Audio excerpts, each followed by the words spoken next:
Last October, my best friend, Tanner, died unexpectedly. I don't need to go into too many details because they're not relevant to the story, but it was easily one of the hardest-hitting losses I've ever experienced. He and I shared a very close and special bond, and had overcome a lot of life together. He had moved in with our mutual friend Beth and her boyfriend several months prior to passing away, so I would constantly come over to hang out with everyone as I lived nearby. One summer day, we all had a giant Nerf gun fight together in their front yard. I distinctly remember making eye contact with Tanner and having this strange gut feeling at the time that this was going to be a bittersweet moment. But I brushed it off as just being sad that summer was coming to a close. I felt uneasy that he had, at the same time, a sad, longing look in his eyes that I did. It began to get dark out. After collecting as many darts as we could, we headed inside, and Tanner declared, "This isn't over yet." A month later, after noticing many strange behaviors, Beth and her boyfriend made the heavy decision to call Tanner's mom and have her convince him to go back to rehab. 3 months later, Tanner was dead. I've moved out of state since, but I always go back to visit Beth when I'm home. One day, after a heavy snowfall, I pulled into Beth's driveway. Just as I hopped out of my car, Beth came to the door to greet me. Something yellow popped out against the fresh snowfall, immediately catching both of our attention. We looked down, and directly on her front step, perfectly placed in the untouched snow, with no footsteps around, was a Nerf dart. Well played, buddy. Well played.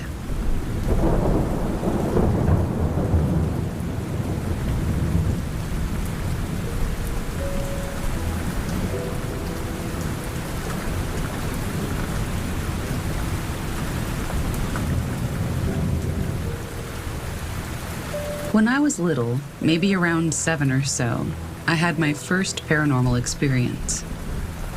My mom always told me that she felt like I attracted things from the spiritual realm, even as a baby. But this experience is the first one that is my own memory, and I remember it vividly, now at 26 years old. My mom was unlucky enough to have not only my father die, but also my little sister's father. My dad passed away due to a car accident, and my sister's dad had committed suicide after a battle with severe depression. Needless to say, my mom had it pretty rough, and being a single working mother, she would often take us to a family friend who babysat us while she worked late nights at the hospital. The woman who babysat us was a warm, kind, and gentle woman named Rhonda. She always took the best care of us, and my sister and I really enjoyed staying with her. Rhonda had 2 birds who we loved to talk to. They would repeat simple things like, "Hello," and "What's up?" We thought it was the coolest thing. After a long day of playing, my sister and I were off to bed, and Rhonda tucked me into bed in her spare room downstairs. My sister was still pretty little, and she slept in the same room as Rhonda because she was too scared to sleep alone. And Rhonda was like a grandma to us who was more than happy to share her bed if we got scared. I was a big girl, and I loved having my own room to sleep in. I was never scared. On this night, though, I was having trouble falling asleep, and I just kept tossing and turning, growing frustrated that I wasn't asleep. And for some reason, I began to get anxiety and become fearful. I didn't know why I was scared, but I was. After what felt like forever of me just laying there, contemplating getting up and crawling into Rhonda's bed, I heard something in a low, calm male voice say, "Marissa, it's okay. Just go to sleep." This surprised me, but it didn't scare me.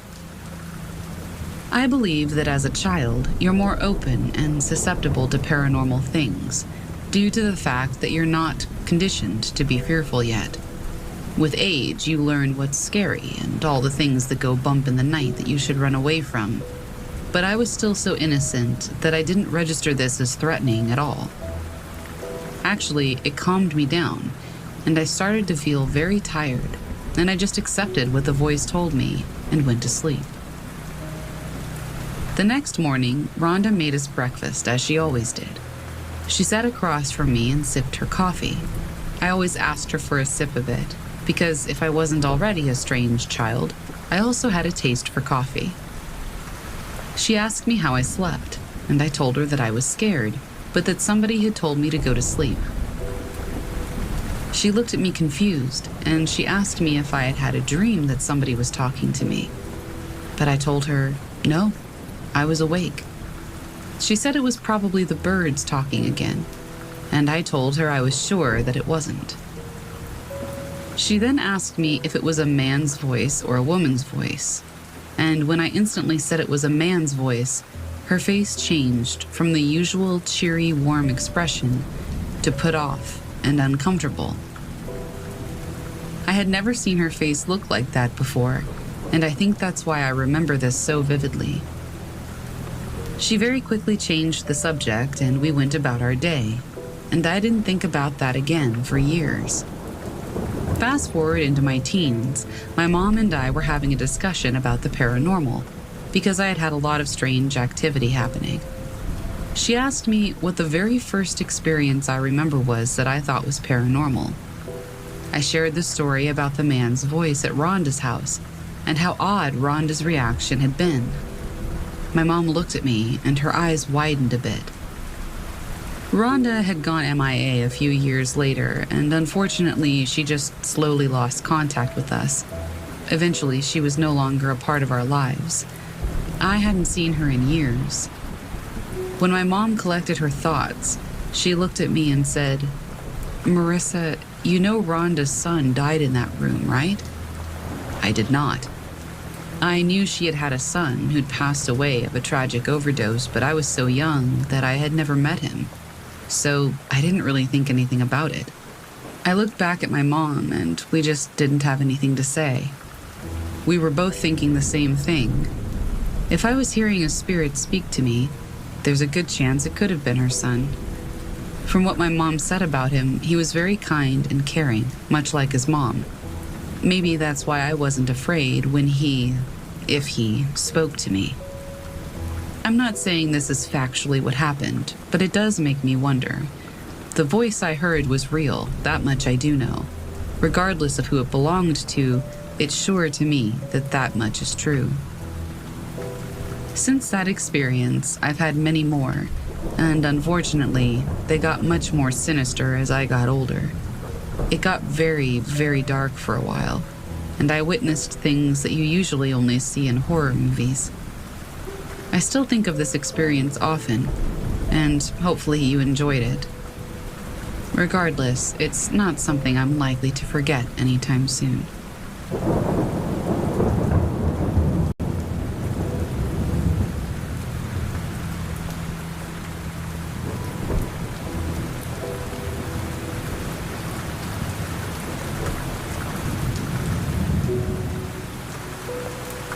I am Puerto Rican, and I live in Brooklyn. But when I was young, I often spent summers in my grandmother's house in Yauco, Puerto Rico. She had a lot of land deep in the mountains, so deep that roads would go off into the wilderness through narrow mountain passes where cliffs were just a few inches off the tire driving in pitch black. If a car came in the opposite direction, either they or you would have to drive in reverse until you found a place to pass each other. It was scary. The property has been with my family for a long time, and my family has been in Yauco as far back as anyone can recall. I used to spend a lot of time with my great-grandfather, Papito, who farmed the land and took care of some cows. He was very old, and he was nearly 100% Taino indigenous Puerto Rican. From him, I would hear stories about the Indios who lived in the wilderness when he was young, who were not culturally assimilated into colonial society after hundreds of years of Spanish occupation. My family would often hide and harbor the culturally wild Puerto Ricans, culturally indigenous, because if Spanish locals found them, los matan, they would kill them. I had my first brush with mortality there at age 6 or so, crushing the jelly bean-sized eggs of salamanders I found in the brush and watching the pink, underdeveloped hatchling run for cover on instinct. My grandmother told me that what I had done was very wrong, and I instantly knew why. I was filled with cold shame, and I cried. Papito told me about strange flying discs he would see coming to the mountains and submerging into the lake. He told me about the spirits in the valley, that you could hear them, and to be careful walking around the roads of the mountains at night on my way home from his house to my grandmother's. He taught me how to control a bull with its horns and how to ride it. He did a whistle only he could do when he wanted to gain the attention of an animal on the mountain that made them either follow him, go where he directed them, or just settle down. He told me about the legend of Diego Salcedo, which took place there in Yauco. When he was almost 100, Papito was dying, and all of our family came to see him. He was a link to an old time, and so many people in Yauco knew him. They all went to his house. Uncles, aunts, cousins, people from nearby, all gathered at his house on the top of the hill. I was too young to be present for his passing. I sort of didn't understand what was going on at the time. I was sent down to my grandmother's house to wait for the proceedings to be over. The sun was going down. The mountains were like shadows rising around me. Walking alone, I started to hear animals all about, crying out. Wild dogs all over the mountains. Chickens were making a ruckus. The pigs in the lower valley were screaming almost like humans. The cows were howling in a way that I can only describe as similar to Cat Stark from Game of Thrones when Robb died. Every single non-human thing in the mountain within earshot was wailing in a fashion that I've never heard before or since.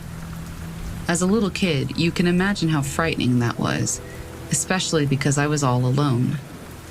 I hid in the house, looking out the window, waiting for my grandmother and listening to the animals cry.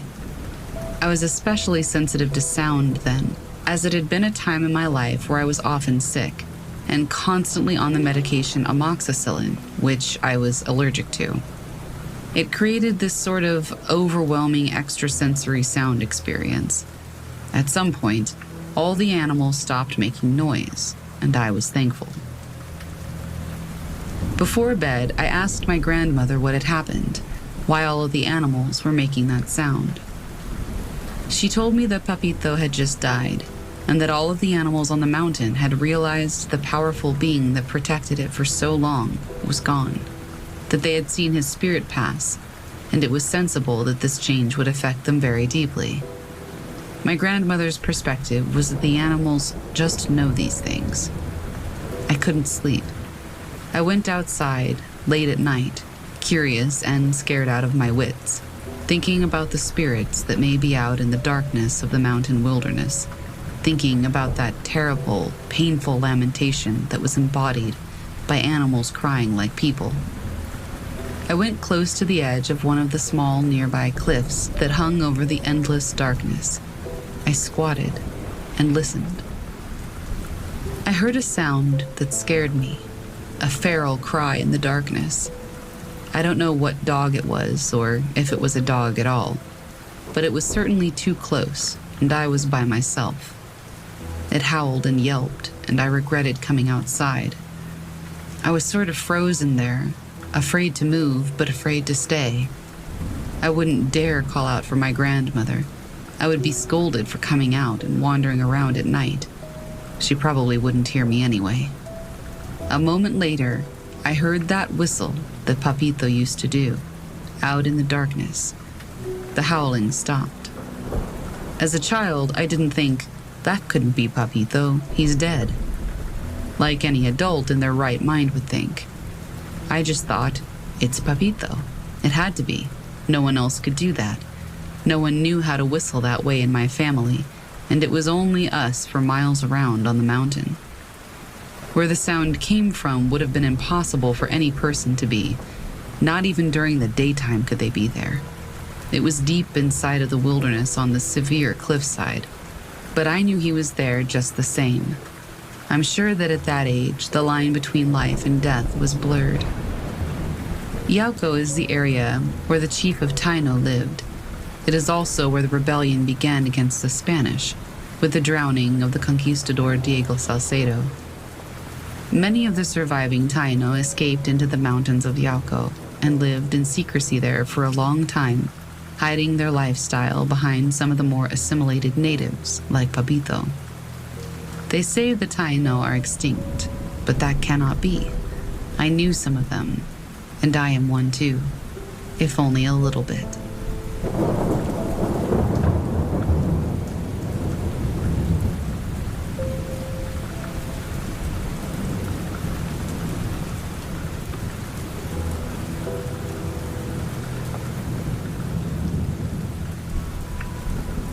I grew up in a house that was built in 1902.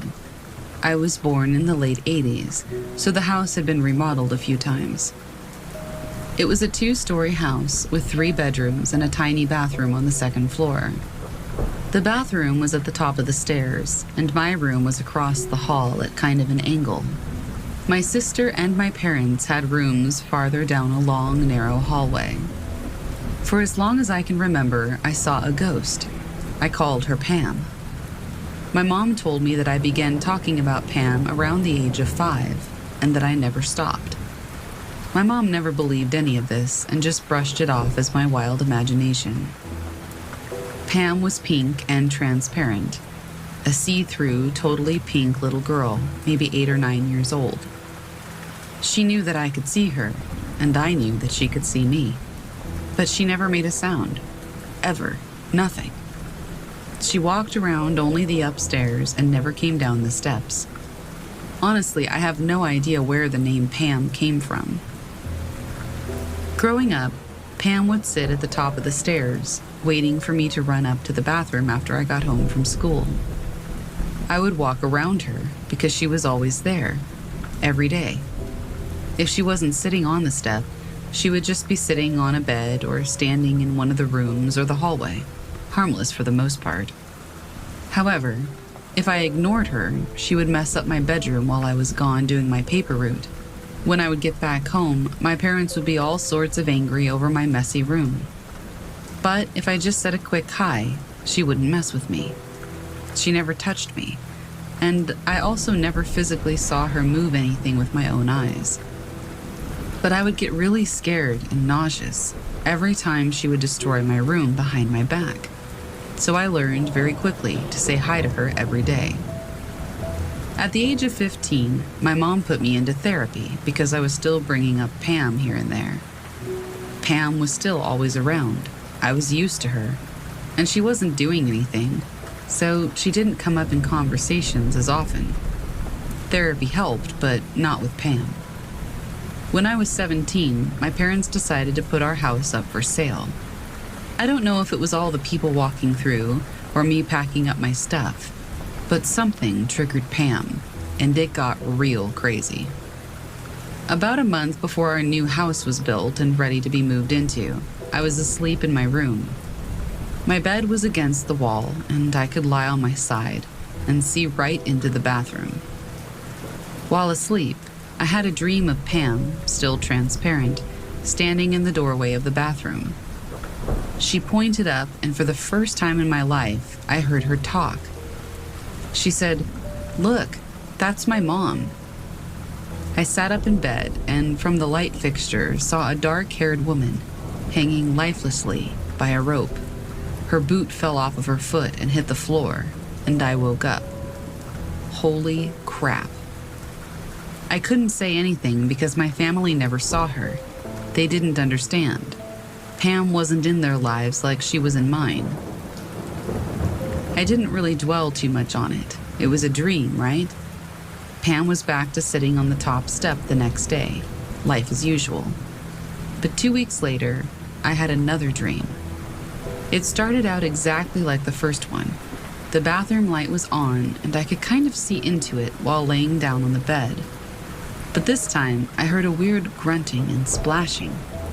I sat up and saw clear as day the woman that had been hanging from the light fixture was not only alive, but was holding Pam, no longer translucent, under the water in our bathtub. She was drowning Pam in our bathtub. I don't have any idea what made me wake up, but I could not contain my emotion. I ran down the hall and jumped into my parents' bed as a 17-year-old. It was just my mom in there. I think my dad fell asleep on the couch or something. But I was hysterical. I told my mom everything through tears and gasps for air. My mom didn't know what to say. Then, in the middle of my sadness, Pam walked into the doorframe of my parents' bedroom. She was transparent again. I quickly laid down really close to my mom and pulled the covers over my head. I just remember saying, "Oh my gosh, Mom, she's in here." I held my breath, and seconds later, I felt cold, small hands on my back, shoving me against my mom.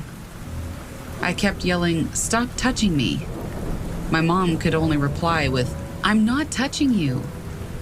This went on for what felt like forever, but was probably only a matter of seconds. When she stopped, she just stood there at the side of the bed, staring at me. She didn't move. I pulled the covers over my head again, and I ended up crying myself to sleep while my mom held me. We were both shaking horribly. I moved all of my stuff out the next day, and I slept on the floor of our unfinished house the next few nights until my bedroom was done. I never went back.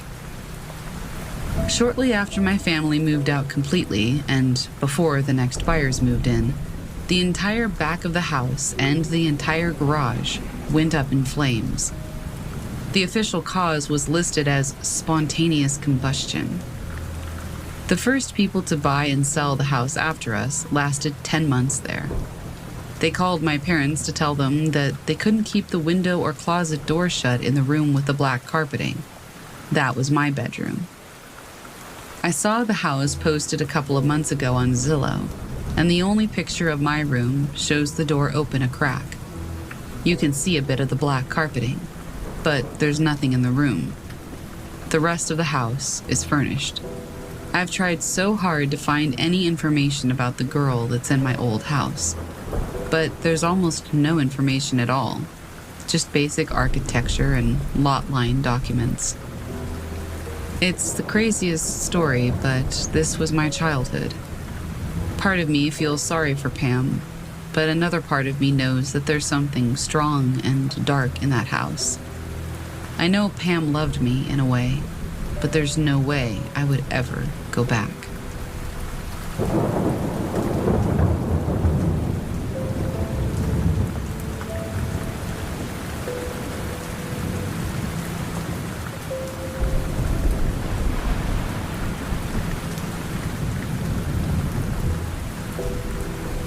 The reason that I'm writing this now and not before is because I was only reminded of this the other day.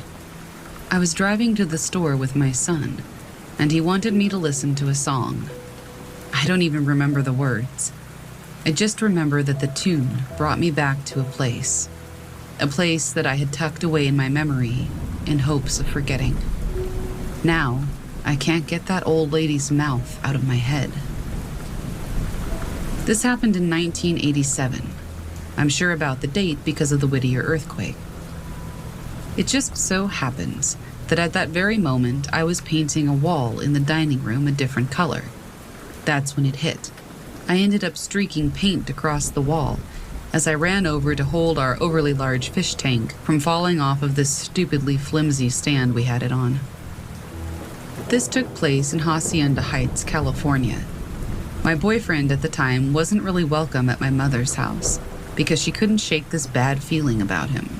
So, being young and dumb, I moved out of her house and into a place that I found down the street with him. I wish I had listened to her. It was a small one-bedroom bungalow. At first, we were getting along just fine, but it seemed like things changed as the months passed, and we started fighting more and more. I thought it was odd that I, Susie Homemaker, didn't even want to make that house a home. It was just a weird vibe, and it got darker the longer we stayed. As you walk in the partial glass front door, on the left, there were 2 white window pane doors on the built-in bookcases on both sides of a fireplace, then the dining room, and in the back was the kitchen. The bedroom was on the right. We couldn't afford a bed frame, so our full-size mattress was on the floor, under the window, and that was the only thing there besides the clock. There was an uneasiness in that bedroom that I couldn't put my finger on. I felt very depressed in there. Oh, little things happened throughout the house from the moment we moved in, but we just laughed it off. Until it was no longer funny.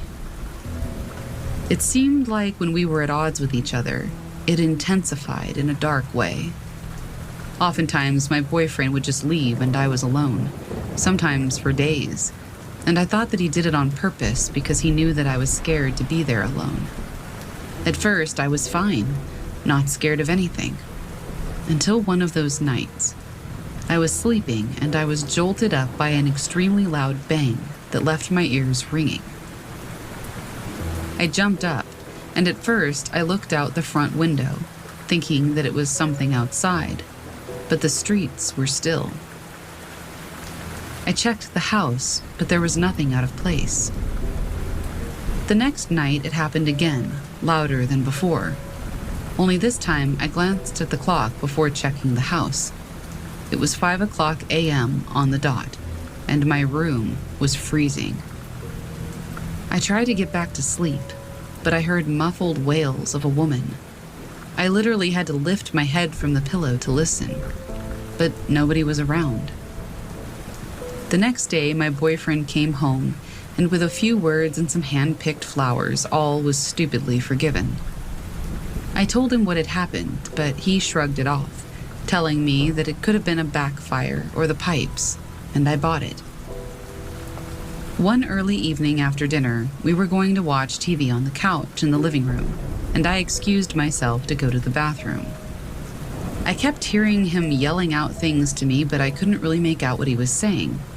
I opened the door and looked at him. He turned absolutely pale, and he was crawling backwards on the couch with wide eyes. Then he leaped up and ran into the kitchen, looking around and checking the back door.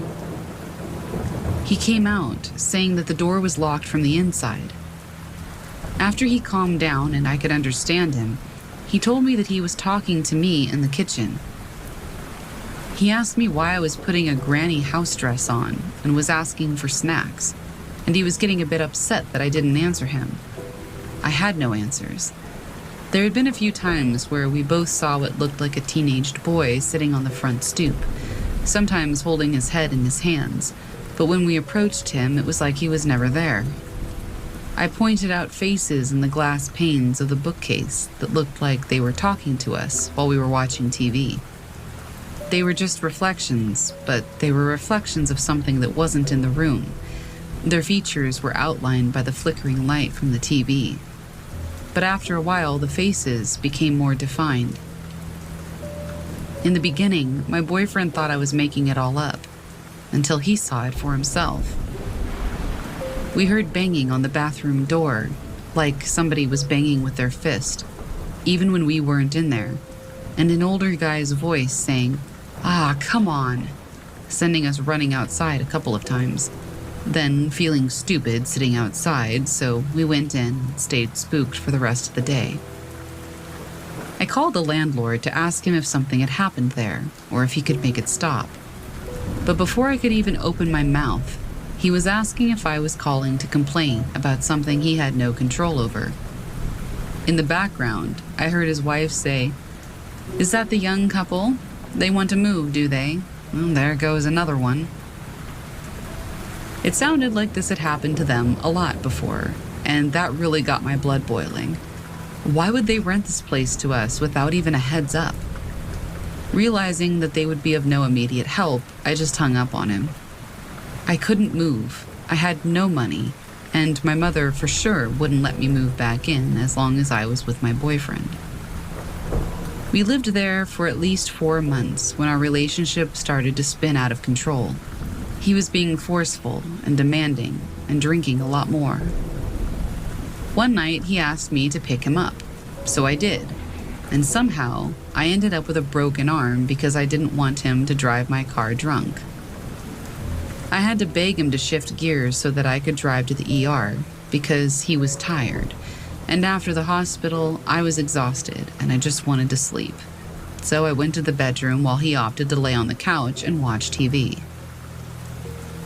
The next thing I know, he's grabbing his stuff, saying that he's not staying there anymore, and walking out, leaving me there alone with a broken arm. Wow.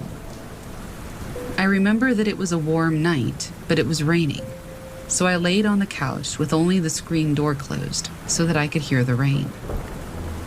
The lights went out, which freaked me out even more, so I put candles on the coffee table and one on the bookcase and sat back down on the couch. I was too afraid to sleep in the bedroom. I sat there and saw those faces, and one was an old lady. She was frowning, and her mouth was moving like she was trying to over-enunciate to tell me something or yell at me. Her face got bigger, like she was coming closer to the glass, and then back. She kept waving her finger at me. Her gray hair was straight and put back with a headband. Her mouth was just going on, opening and closing, and the candlelight glistened on her bottom teeth. Her teeth looked a little, long and old, if that makes any sense. Then there was a middle-aged man who didn't look directly at me. He looked aggravated, but not at me, more like at everything and everyone. And then a crying teenager. His face was so full of despair. I could make out the words, "please," and "no, no, no." And then he put his hand on his face. Looking at him brought tears to my eyes, and my heart felt so very heavy. It dawned on me that this was the kid on our doorstep. I must have sat there for hours with the blankets up to my nose until the lights came back on and I finally fell asleep. The next morning, I walked down to the corner store and I called my mother, who was happy to find out that I was ready to come home. Before I handed the keys over, my mother had some words with the landlord. He told her that he had the place blessed before I moved in, and that he was really hoping that it had worked. He also told my mom that he bought the place already haunted. All he knew from digging was that it was 2 bungalows together, but one burnt down. But the one that I was renting was the one where an old lady lived, whose grown son had come upon hard times due to his alcoholism. He lost his wife and couldn't keep a job, so he and his teenage son moved into her place with her. His son was so unstable that he found a gun in the house and ended up shooting himself in the bedroom. His grandmother had died from a heart attack not long after. He didn't know what happened to the man. Talk about a roundabout. I don't know why that tune, or maybe the light reflecting off the rain on my windshield, made me think about that old lady's mouth, but it did. Now I understand a little more as to why I hate reflective things in my home.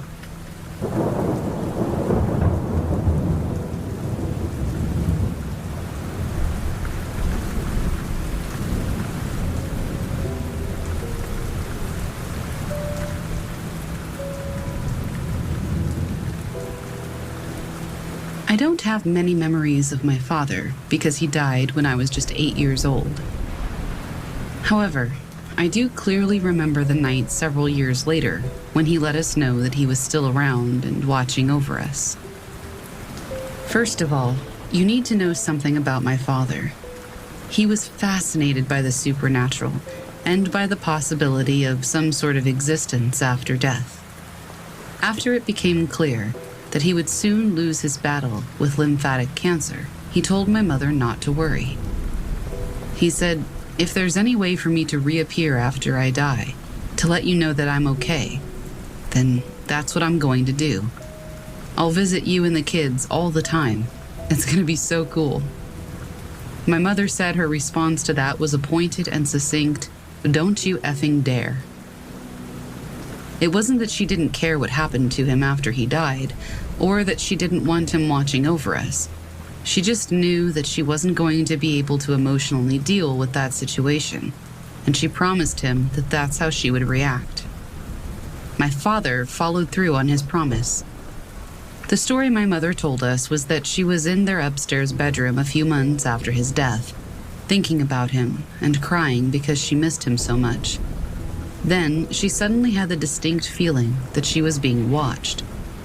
She turned her head and saw my father standing outside the bedroom window on the balcony, clear as day. He looked healthy and alive. He was wearing a bright blue suit and gave my mother a look that said, "Is it okay if I come inside?" My mother said she stared at him for a moment in total shock. She deliberately blinked her eyes to make certain that she was really seeing what she was seeing. And when she opened her eyes, he was still there, smiling and waiting. That's when my mother followed through on her promise. She closed her eyes tightly and said out loud, "I can't handle this. I'm sorry, but I need you to go away, and please don't ever do this again." After about 10 seconds, she opened her eyes, and this time he was gone. This next part of the story takes place a few years later, and I kind of have to set the scene for you. I took a bad fall while playing soccer, and the impact totally destroyed my shoulder. I broke it in 2 places, and every ligament and tendon was torn. The reason that this is important to the story is that my shoulder hurt so bad I couldn't easily walk up the stairs to my bedroom, which was across the hall from my parents' bedroom. I was temporarily sleeping in the guest bedroom downstairs, and my brother had the bedroom we shared all to himself. That bedroom was right above the guest bedroom. In the hallway outside the guest bedroom, there was a sideboard with shelves on top and drawers below, and on those shelves was an old mantel clock. It looked a lot like somebody cut off the very top part of a typical grandfather clock, and it was small enough to fit neatly on the shelf. The clock had to be wound every so often with a special key, which was kept in one of the drawers below, and when it was properly wound, the small pendulum would swing back and forth to keep the clock going. My dad loved this clock, and while he was alive, he made sure to wind it so that it never stopped. After his death, though, my mother never wound the clock again, and it eventually did stop. So this clock had been completely silent for years. Late one night, I was trying to go to sleep, but the pain of my injured shoulder was terrible, and it was keeping me awake. Plus, as a kid, I had terrible anxiety. Even with the bedroom door closed to help me feel more secure, I wasn't comfortable sleeping in the unfamiliar surroundings of the guest bedroom and being the only person downstairs. Just as I was finally feeling like I might be able to sleep, I heard something in the hallway outside the bedroom door. I was immediately freaked out and wide awake because my mother and brother were still upstairs. The stairs in this house were very squeaky, and I knew for a fact that I had not heard anybody walking down them. It sounded as though someone or something was messing around with the sideboard. First, I heard a drawer open and then shut. After that, I heard a loud click, followed by a strange sort of grinding sound. Then there were a couple of more clicks, and suddenly, the clock that hadn't made a sound in years started ticking. That sound I heard before wasn't grinding, it was winding. Someone took the key out of the drawer, opened the clock, wound it, and started the pendulum. Apparently, they also put the key back in the drawer where it belonged, because that's where we found it later. At this point, 11-year-old me was not only wide awake, but I was also scared as hell, and hiding as far beneath my covers as I could go with a broken shoulder. After all, when you're a child, covers are magical and repel all things evil, right? The next thing I heard was somebody walking up the stairs. Then everything was quiet for a short while. Soon, though, I heard footsteps moving around all over the upstairs. I even heard someone directly above me open and close the creaky sliding closet doors in my bedroom. After that, I clearly heard footsteps come down the stairs, someone open and then close the door to the guest room where I was struggling to breathe inside my cover cave, and then soon after, the footsteps returned up the stairs, and finally all was silent, except for one thing. The clock continued with its relentless tick-tock, tick-tock. Eventually, sleep caught up with me, and I didn't wake until my mother came to check on me in the morning. While we were eating breakfast that morning, my mother looked at me and paused for a long time. Finally, she asked, "Were you up and walking around last night?" I told her I was not, and then I described to her all the noises I had heard. My mother told me she heard noises during the night too, and had searched all over the house to see who it was. It was her walking all around upstairs, opening and closing the squeaky closet, coming down the stairs, opening and closing the guest bedroom door, and then going back up. So, who made the other sounds we both heard first, we wondered. And why was that clock ticking? Suddenly, my mother's eyes grew wide. "Oh my goodness," she said. "Last night was the anniversary of the night your dad died. I think it must have been him, trying to let us know that he's still watching over us." And with that, we both went to look at the clock, which was still ticking. "Thanks, Dad. Message received. We love you too, and we miss you."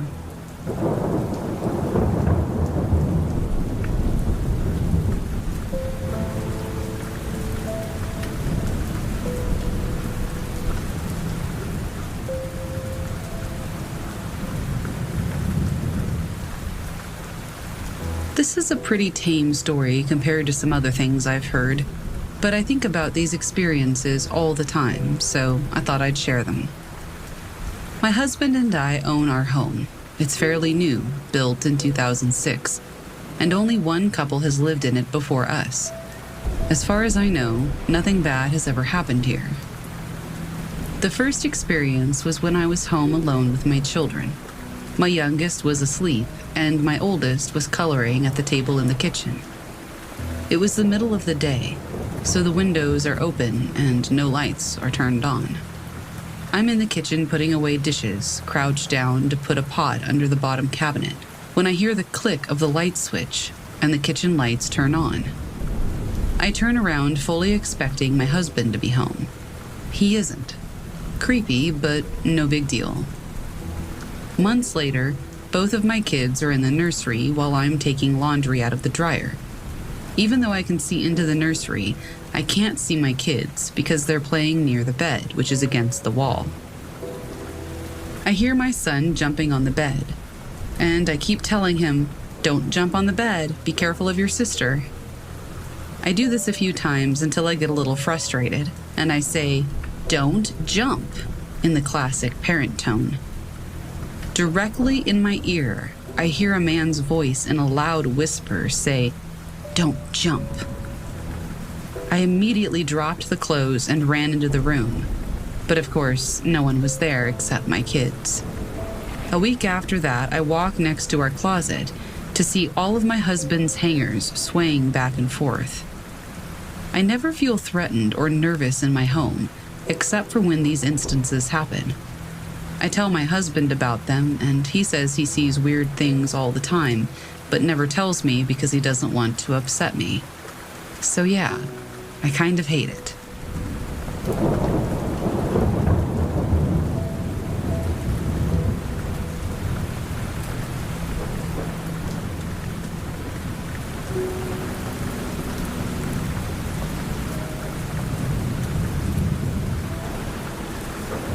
I was stationed at the Ivory Coast in 2002. I got to know the locals fairly well. My parents were Muslim converts, but I was more agnostic than anything else. I used to pay people to cook for me. $20 there will fill up someone's pantry. I spoke Arabic, and the locals I got to know also spoke it. One day, a local called Kashif asked me if I wanted to pay a visit to a neighbor who was possessed. They were going to pray over him. I said, sure, why not? It wasn't anything like Hollywood. It was kind of peaceful. The possessed guy was chill. There was no deep growling voice or anything like that. He looked at me and asked what the thing was, pointing to my shirt. I've had a charm my mother gave me since I was a teen. It's a tiny leather triangle with something inside of it that's supposed to ward off evil, usually worn around the neck or right arm.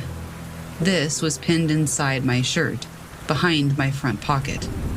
There's no way anybody would know. I played dumb and said my pocket was empty, and he said, no, underneath. So I unbuttoned my shirt and made sure my fingers covered it, and said, what? He said, under your fingers. I got a chill. I said, how did you know? He said the name of a guy who had passed away years ago. He was the guy that wrote the charm, back in Australia. I noped out of there. Back at the base, I stood in front of the mirror trying to see if there was any kind of giveaway. Nothing.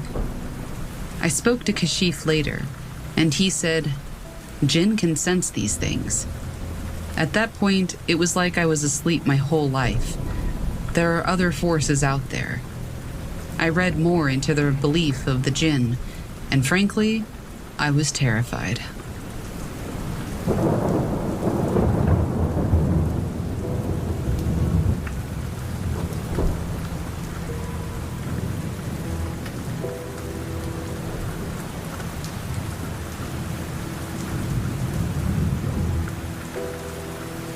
About 5 years ago, I was in the Air Cadets, a UK organization affiliated with the RAF.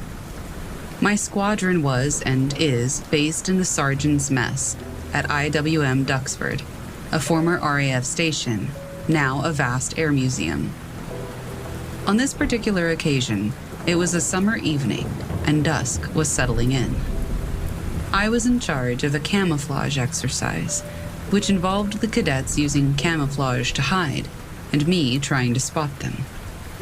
I was walking past several World War II era buildings when I saw two figures in the distance walking toward me.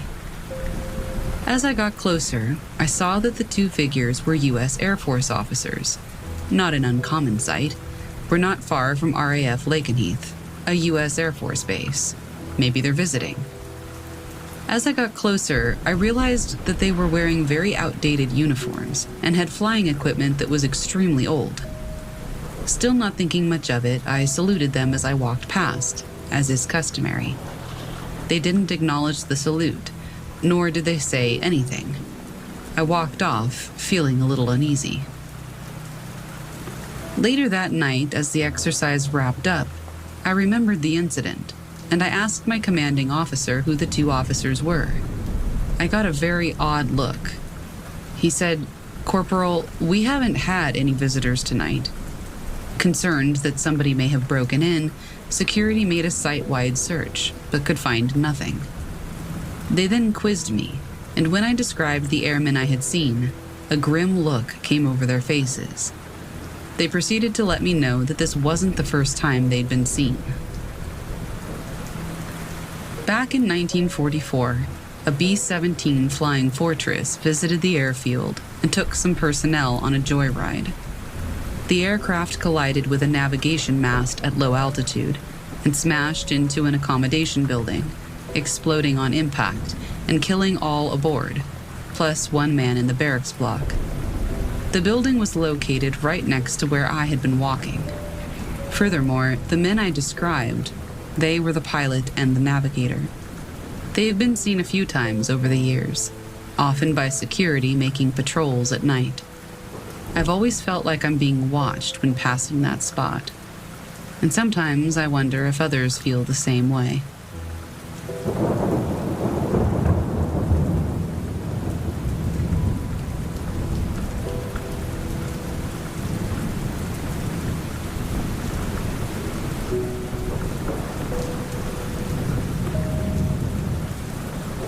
So I'll preface this by saying that I've had some pretty insane experiences. This is one of the tamer ones, but it's recurring, and it's always the same. I've lived in 4 different states in my life. Grew up in Indiana, went to college in Kentucky, lived for 4 months in New Jersey, and I currently live in Missouri. In that time, I have lived in give or take 20 different houses, apartments, and dorms. I've also worked in many different places. This black shadow person has shown up in almost every single one of them. I say it's a shadow, but he's really just kind of a big black mass that definitely looks 3-dimensional and kind of fizzles out at the edges. That's the best I can explain it. He usually disappears within 4 or 5 seconds of me seeing him, and I always check to make sure that it wasn't my own shadow. The first time I remember seeing him was at the house that I was born in, right before we moved. He was standing in the garage, then quickly disappeared. After that, I would see him in my doorway when I was playing video games. I would see him at school down the hallways.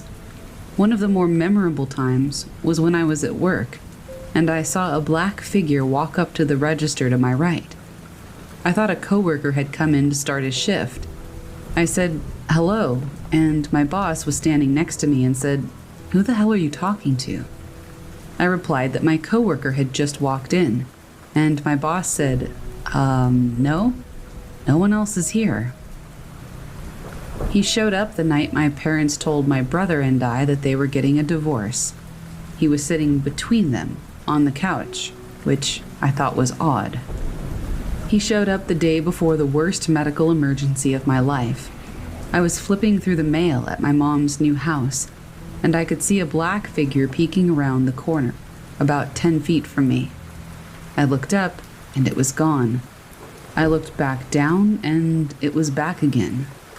This happened 3 times. On the 4th time, I looked up long enough to see the hands wrapped around the corner of the wall, and a full head and shoulders, before it ducked back behind the corner. The very next day, I had a migraine that presented itself as a stroke at the age of 18. He showed up the day I left for college. He was standing beside my car. He showed up in my dorm room right before I walked out into the hallway to see my stalker standing there, smiling at me. She was real, and I'm still not sure how she found my dorm room on the 16th floor or how she got in. We had to be swiped in or swiped out with someone who lives there as their guest, but that's a whole other story. My girlfriend saw him once right after we had moved into our new apartment. He was standing in the doorway to our bedroom while we were watching TV. She hadn't believed me when I told her all the stories of him just appearing out of nowhere at major times in my life. She saw him that time and believes me now. I've seen him 5 or 6 times in the last 5 months. I saw him on the morning my grandmother died and at her funeral. He was standing next to my father. I saw him at my college graduation party, standing in the corner. The closest I've ever seen him was when I got my new job and was sitting at my desk for the first time. I looked up from setting up my new work laptop, and he was sitting in one of the chairs immediately in front of my desk. This is the first time he didn't immediately disappear. I could see him for about 30 seconds, and I felt this feeling of approval radiating to me.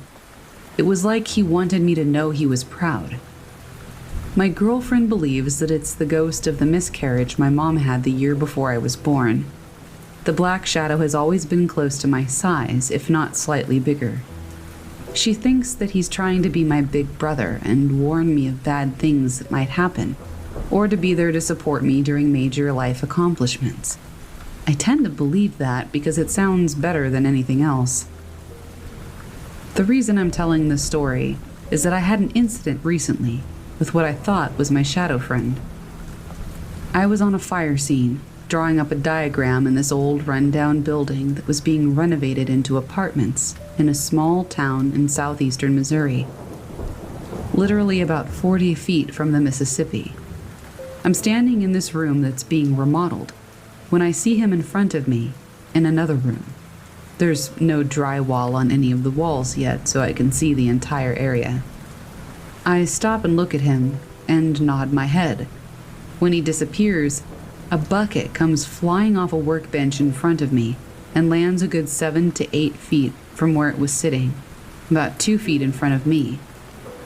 I'm scared out of my mind at this point, and I go back into the area of the building that had already been finished and was where the fire had occurred. I'm waiting for the lead investigator to get back to the scene when I hear footsteps coming up the stairs behind me, followed by the very distinctive sound of boot steps on wet insulation. I called out to the investigator with no response. The boot steps continued very slowly until they reached the doorway, but nobody was there. I get chills just thinking about this. What concerns me is that I saw my shadow friend immediately before all of this, but he's never made a sound or moved anything before. I've also never felt fear around him, only comfort or confusion. I also haven't seen him since. I have no idea what the hell happened.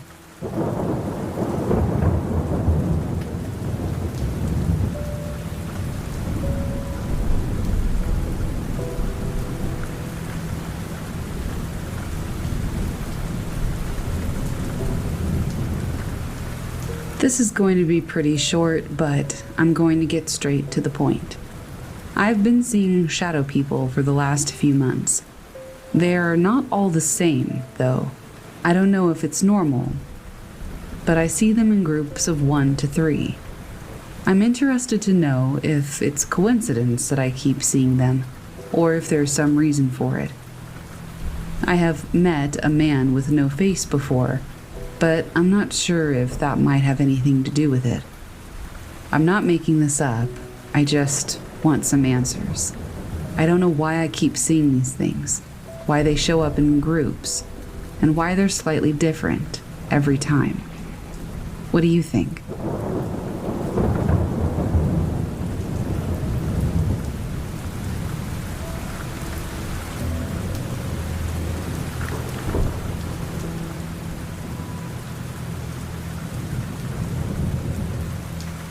This happened last year when my grandmom was admitted to the hospital and I was visiting her. The hospital was an hour's drive from my cousin's place. At about 11:30 p.m., my uncle and I left the hospital to go back to my cousin's place. A little context. This was in Jammu and Kashmir, India. The main city, Jammu, is connected with other smaller towns via a main highway, so we had to use that to get anywhere. We were about a 20-minute drive away from home when we see this woman standing along the edge of the highway, hair tied back cleanly and wearing the traditional red sari or wedding dress, with blood flowing along her arm. My uncle, with an intention to help, started to slow down until I alarmed him because I saw her bare feet, which were reversed. We sped past her, all the while chanting Hindu chants because we're a very religious family. As we got home, we had a strong fever that was gone by the following morning. We asked around, and we were told that there was this girl who lived near the highway who had slit her wrists on her wedding day a month ago because she was being forced into marrying this guy she didn't want to marry. Many people see her and crash their vehicles in confusion. I still remember her, clear as day. I'm getting chills even writing about it.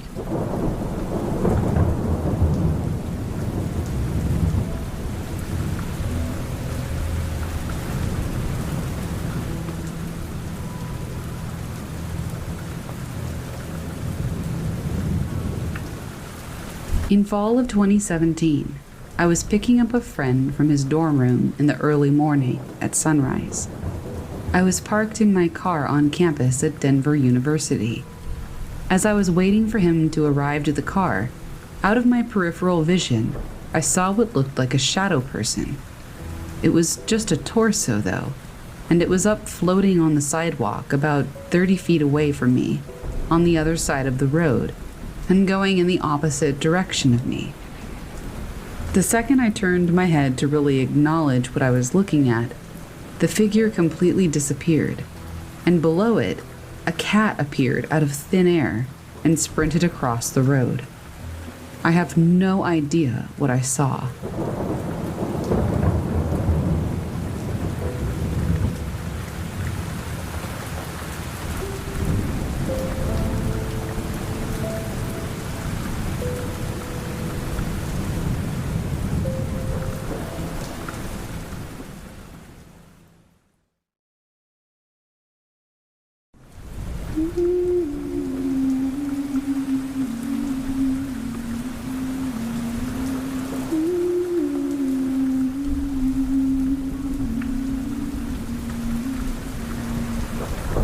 I used to work as a guide and then as a backup, and even as a field director for several wilderness therapy programs for troubled kids in Arizona, Utah, and Idaho. They were all good jobs, but where I worked in Utah was in the West Desert, south of Dugway. It's possibly the ugliest and creepiest part of Utah. Tons of sketchy stuff happened to us out there.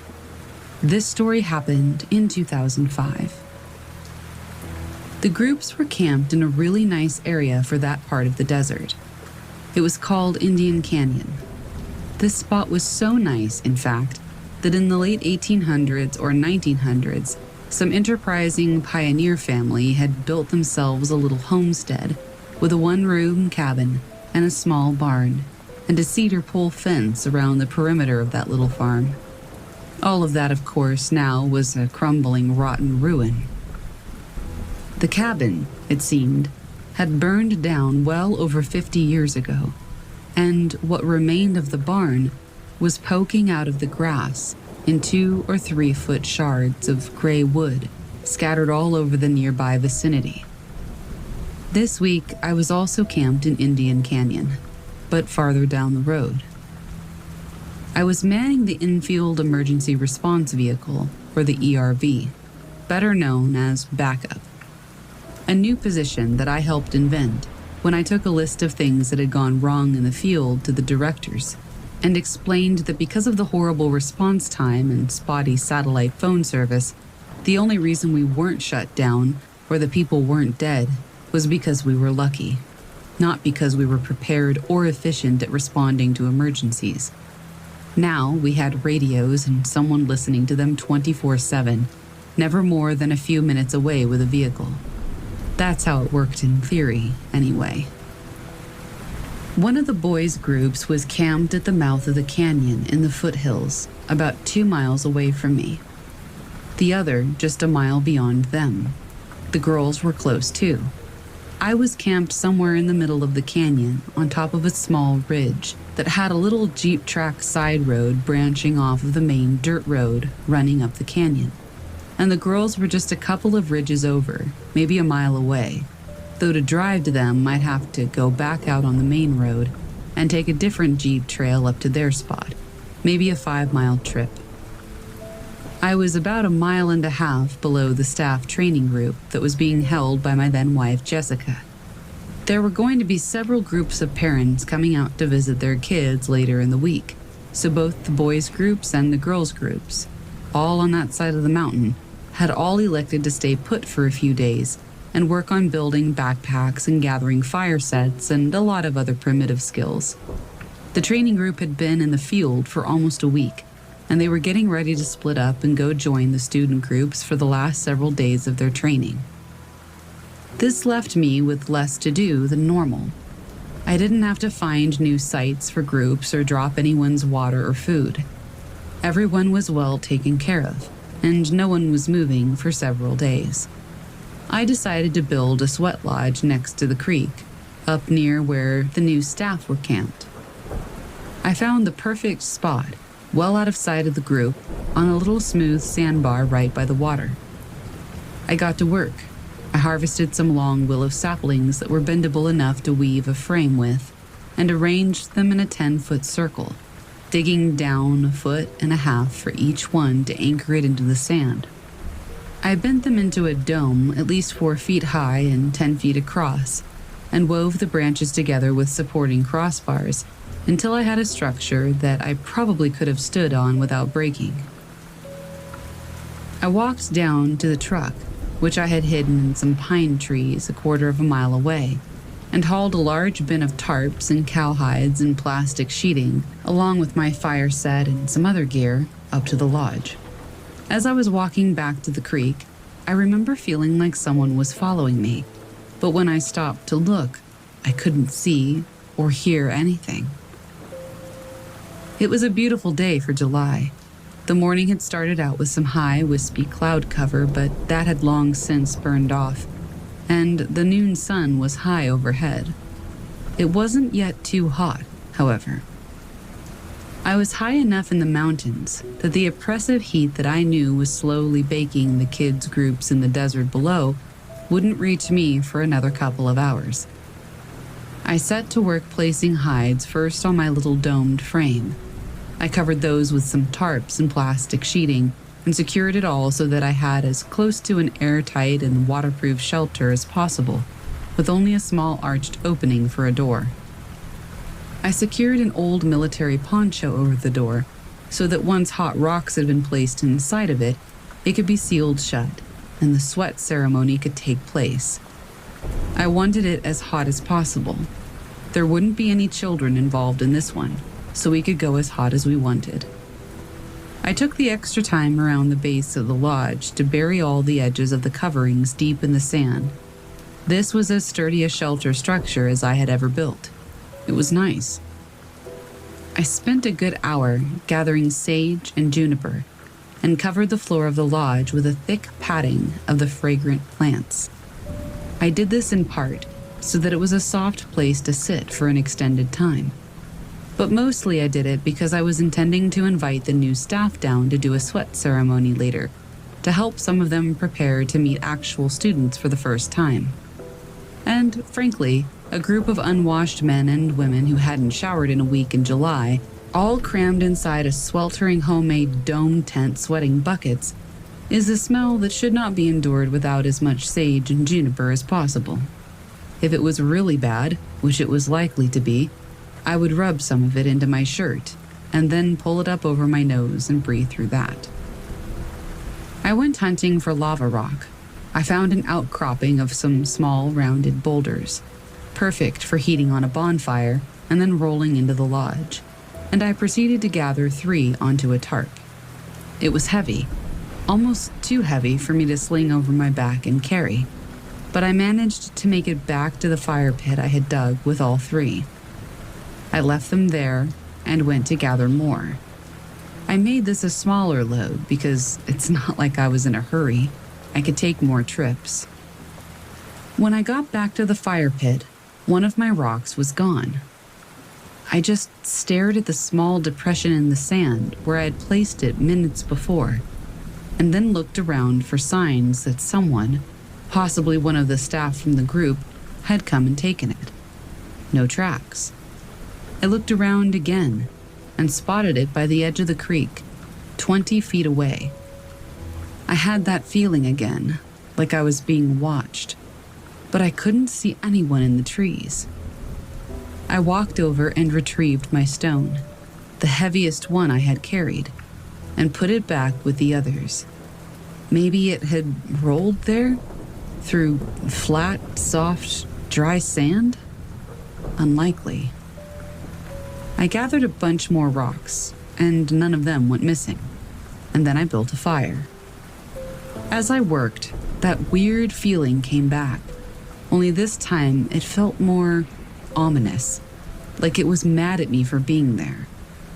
I stood up, determined to walk out into the woods and find whoever it was. The radio, which I kept on and strapped to my belt, had been silent all day, but suddenly it crackled to life.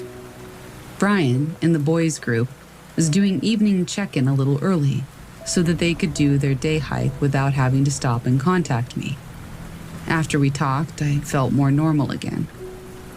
I cooked some rice and beans for dinner, and as they cooled off, I piled my stones, probably 30 of them, into a cairn in the center of the fire, and then just piled on all the dry wood and brush I could gather. I took my knife out of my sheath, because that feeling was back, still worse this time.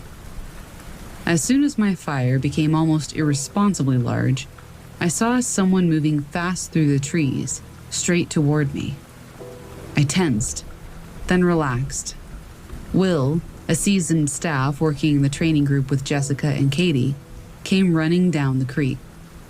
He stopped when he saw me and my sweat lodge and my 10-foot-tall flames and broke into a huge grin. I thought it was a wildfire, he said. Some of the new girls are panicking. Nope, just an epic sweat lodge, I said.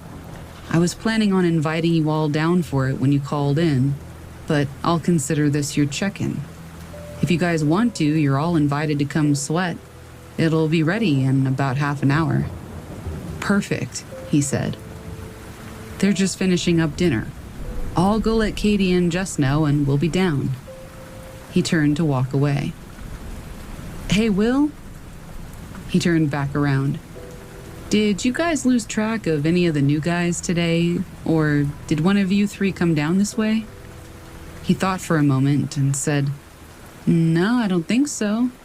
Why? It's nothing, I said. I just thought someone might have come looking for me when I was out gathering rocks. Some of my stuff was in a different place than I remember leaving it. That's all. He looked at me with an odd expression. Weird, he said finally.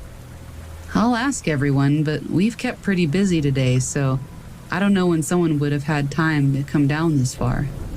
It's okay, I said. Don't stress it. I was just wondering. See you in a few minutes. The other two kids' groups radioed me shortly after Will walked off.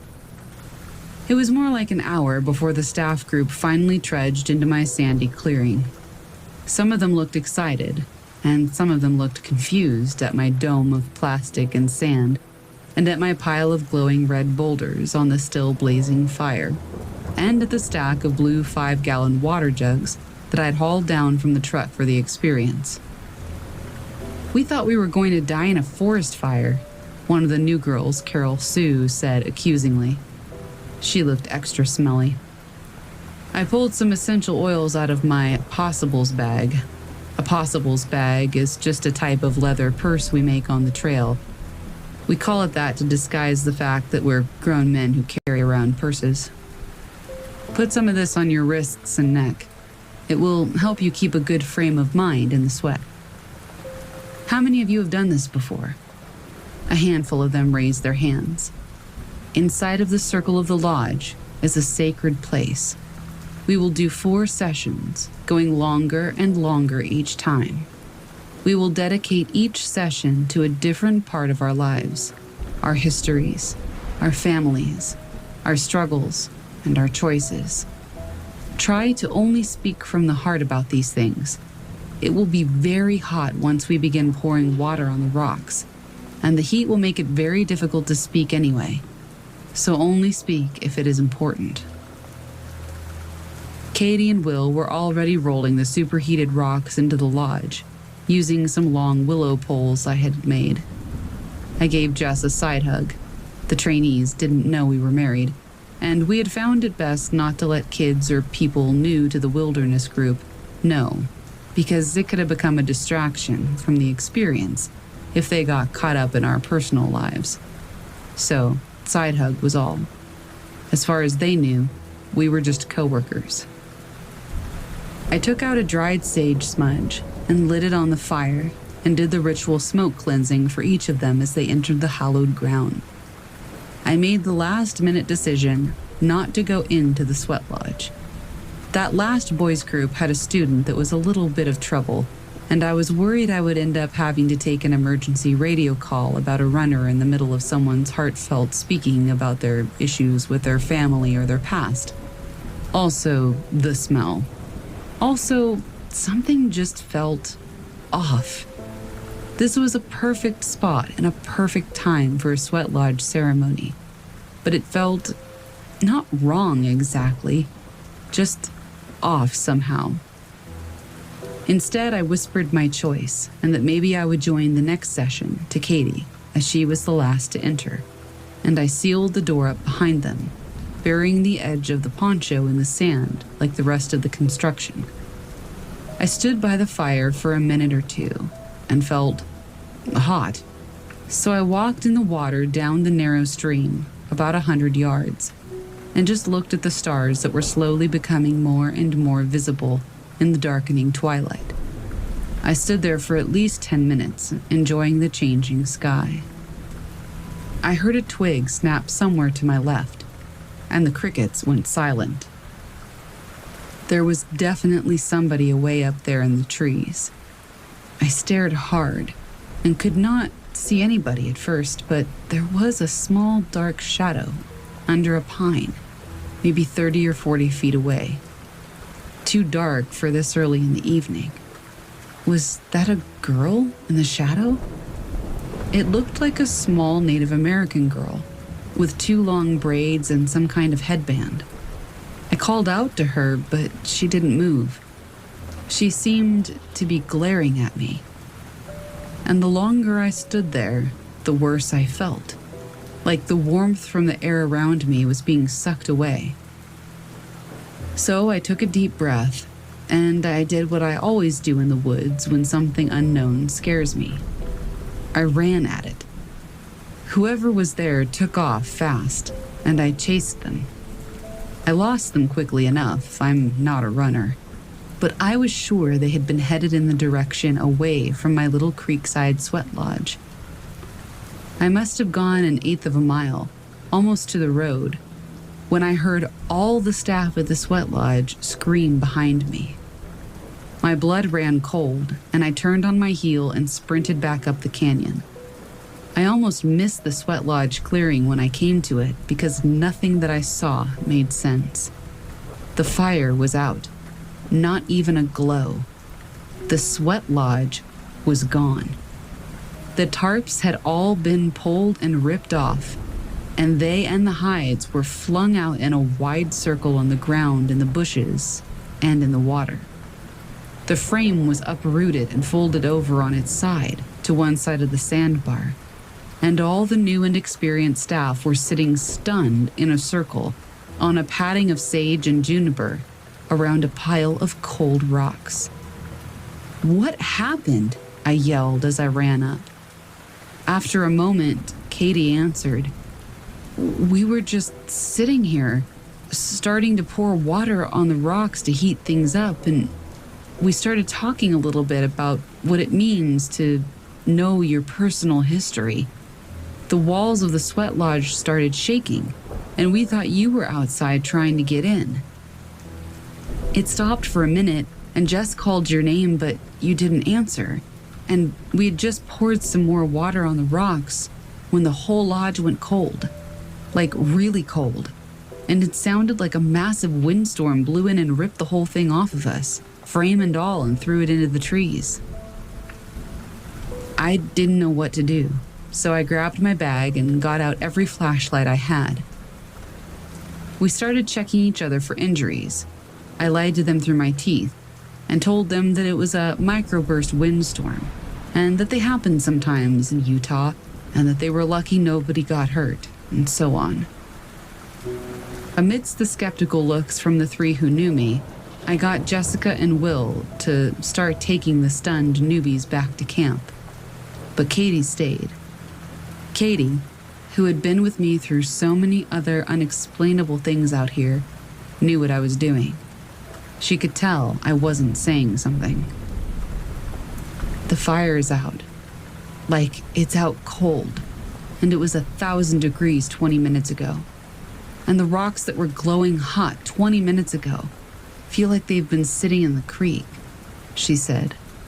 "What are you not saying?" I took a deep breath. I just tried to chase down a Native American girl who apparently can run unnaturally fast in the dark. Katie sat down hard. I looked at her, but she didn't say anything, so I continued. "Today, while I was gathering rocks for the lodge, I felt like someone was watching me the whole time, and I swear I'm not making this up, but I set down that really big rock, the first one you rolled into the circle, and I walked away for a few minutes. When I returned, it was over by the creek. Like someone came and moved it, but there were no tracks, and it couldn't have rolled there. And then after you all went into the sweat lodge, I walked down to the creek and heard something in the trees. It took me a minute to spot her, but she was hiding in a shadow under a tree. I think I chased her for maybe 30 seconds when you all started screaming, and I ran back up here. What Katie said next made me sit down too. Did she have 2 braids and a headband? I nodded slowly. Early this morning, like 3, Jessica woke everybody up and said it was going to rain and that we needed to build a shelter. There were no clouds last night, I said. I know, said Katie. But she woke us all up and insisted that we needed to build a shelter, and she wouldn't drop it until we all moved closer together and put up some tarps. I like to see the stars if I wake up, so I moved in close just in case, but I didn't get under a tarp. Neither did Will or Josh, and he's one of the new guys. Well, this morning, just before it got light, I had a really disturbing dream where I felt like I was awake in my sleeping bag and was staring up into the trees above me. And there was this little Native American girl with 2 braids and a blue-gray headband up in the tree over my face, just staring at me.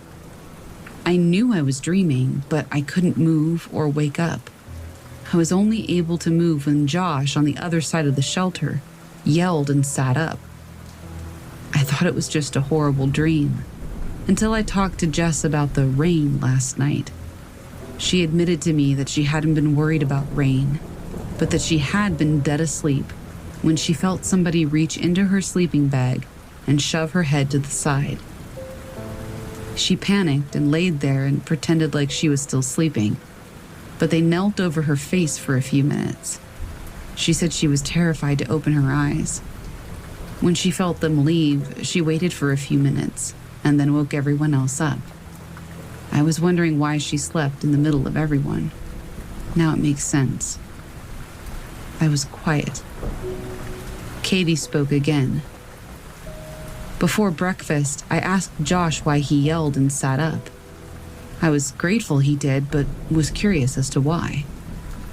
He told me that he'd had a horrible nightmare about a little Native American girl, and when he thought he woke up, he saw her running at him. He yelled and she jumped over his head and took off, and that's when he really woke up and sat up. He was surprised that I had heard him yell. He thought he was still asleep at that point, and he dreamed the yelling part. I didn't tell Jess or Josh what happened to me, and I didn't tell them about each other. But at breakfast, Will told all of us about this horrible dream he had about a little girl dying in that cabin when it burned down. We all freaked out. It's all we've been talking about today. Half of the group didn't believe us, and Carol Sue, the loud, annoying one, has told everybody that we're just trying to haze the new guys. Even Josh, who's a new guy, is in on it, apparently. And then the sweat lodge thing happened. With what you just told me, I don't think any of us were dreaming. We were quiet for a long time. I think we should move camp down the road tomorrow, I finally said. I'll clean up this mess in the morning. Katie just nodded and stood up. Oh, and Katie, it's probably a good idea for everyone to be under the shelter to sleep tonight. And also, maybe don't light another fire. I'm guessing the one at your group's site is out too. She sighed tiredly and walked off into the dark. I just sat there for a while, and then slowly made my way back to the truck. I didn't feel like anyone was watching me anymore, but that didn't stop me from sleeping in the cab with the doors locked for the rest of the week.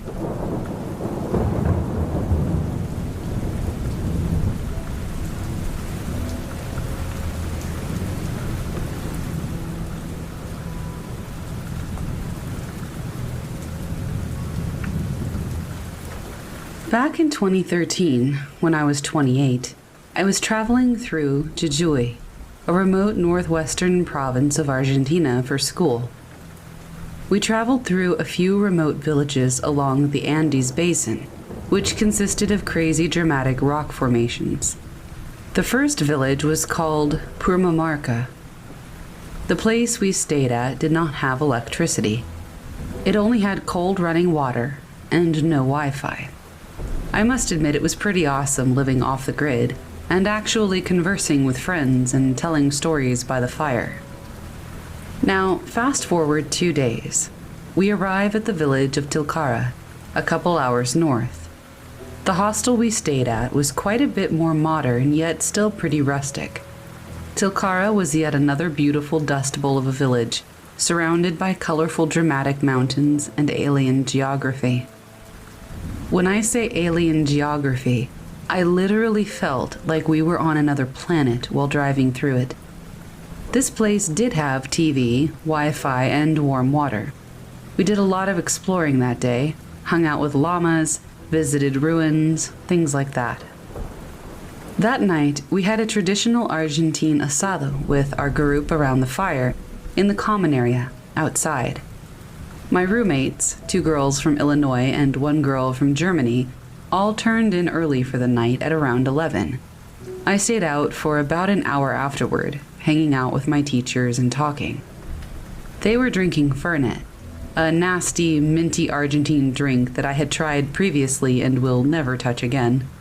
The following day was going to be a long one, since we were hiking up a mountain, so I did not partake in libations.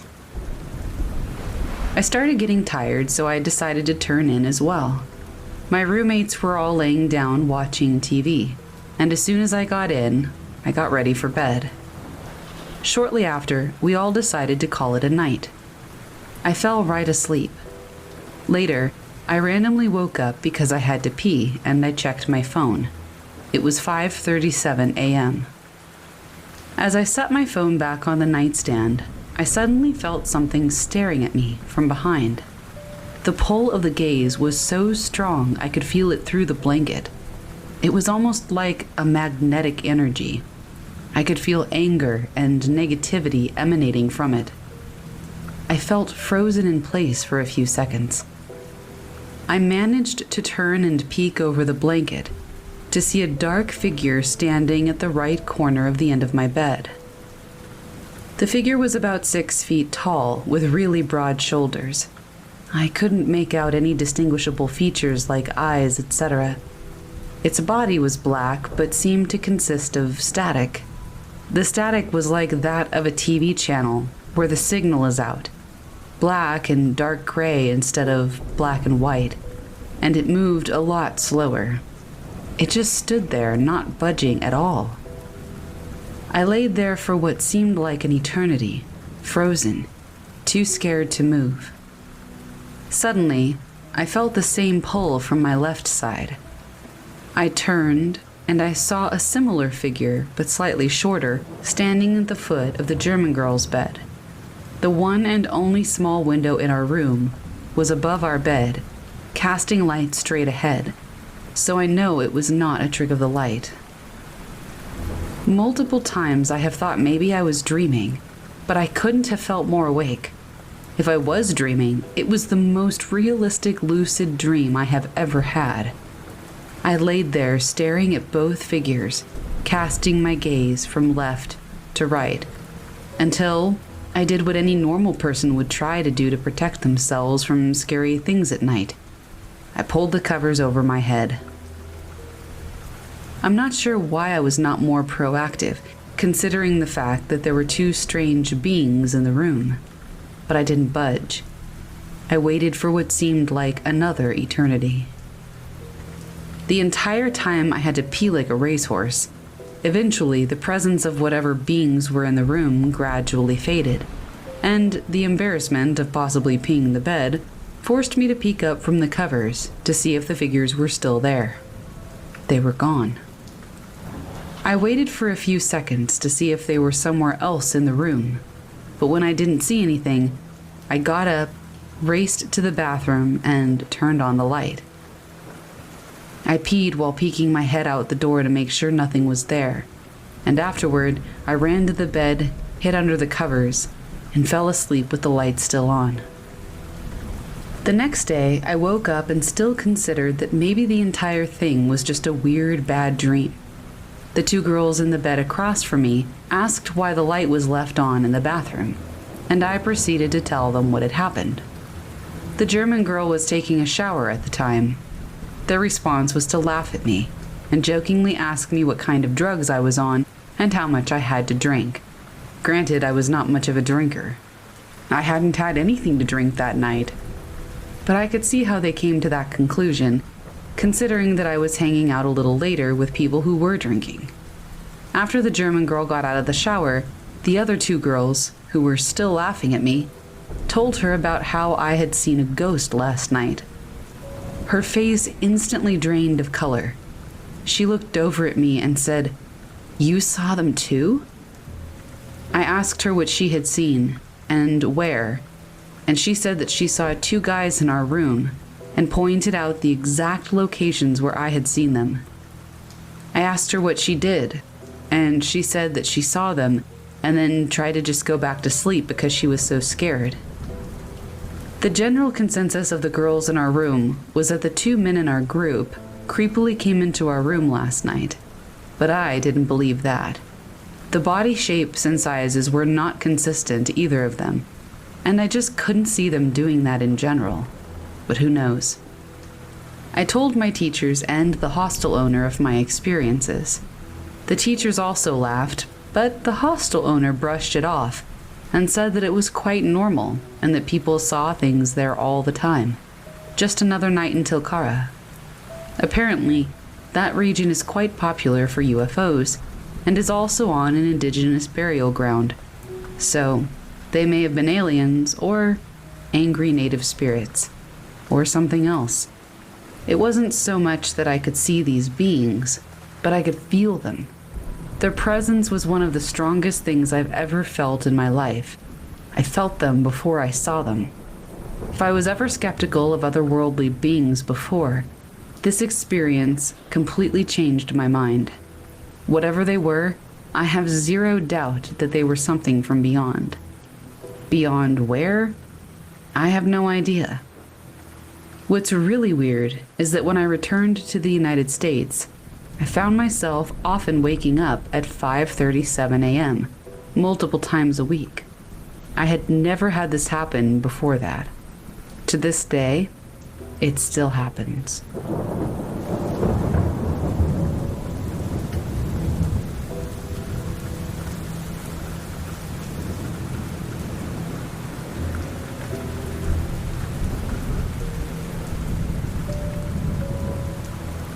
So when I was 7 to 9, I don't remember what age I was exactly, I had this doll that was about as tall as a German Shepherd dog. This doll had a voice box where if you pressed it, it would laugh and giggle for about 30 seconds. This voice box was placed in a pocket in the back of the doll's dress. Eventually, I kind of got annoyed with the voice box due to it going off a lot.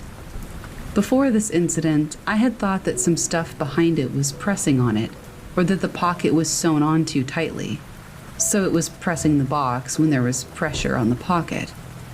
As I said, I just got really annoyed with this box, so I had emptied out a drawer and placed the box in the drawer. I had closed the drawer carefully so as not to move the box in the slightest. After this, I went to sleep. At maybe midnight, I had woken to the sound of the box coming from the doll. The doll I had made sure to place on the opposite side of the room from the drawer that the box was in. Forgetting for a minute that I had taken the box out of the doll, I tried to go back to sleep. About 5 minutes later, as I was dozing, I remembered where I had put the box, and I got up to open the drawer. It was still there, exactly where I had left it. A few weeks later, I got rid of the doll. However, for a few years after that, I could still hear the laughter of the doll's voice box, even when both the box and the doll were out of the house. To this day, I can't really explain it.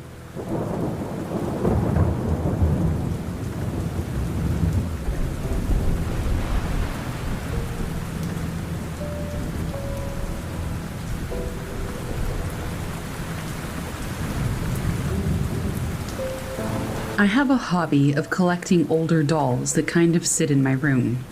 Some have been gifted, and others I just got for me. One that I got recently just doesn't seem right. Others I can feel the energy from, hence why I got them. But this one, there was just nothing. I got her anyway and named her like I do with all the others. Her name is Abigail. Ever since I brought her home, things have been really weird, especially when I sleep. I've been having dreams of drowning and a girl screaming. At first I thought it was just stress because of exams, but now it's getting worse and I'm done with school. Now, maybe it's not Abigail, maybe it's another one of the dolls, but this had never happened until she came into my home. The dreams of the girl, she couldn't be older than maybe 15. Is there anything I can do? Is there anything I should do? I don't really know what to do next.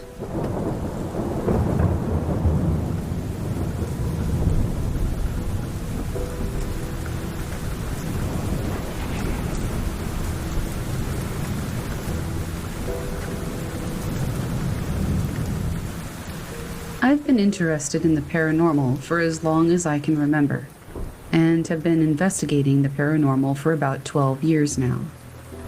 I purchased 3 haunted dolls a year ago, and up until now, all has been quiet, except for one incident that happened a few months ago. I was laying in bed, desperate to use the bathroom, but not wanting to brave the cold. Being the only person in the house, I hear someone say, "Psst," behind me. It takes me a minute to brave turning over, but when I did, there was nothing and nobody there. I have no explanation for this sound. None of my electronics make this noise, nor does anything else in my house. My cats do not have access to my bedroom or the hallway leading to it while I sleep. We can't hear their noises from the bedroom.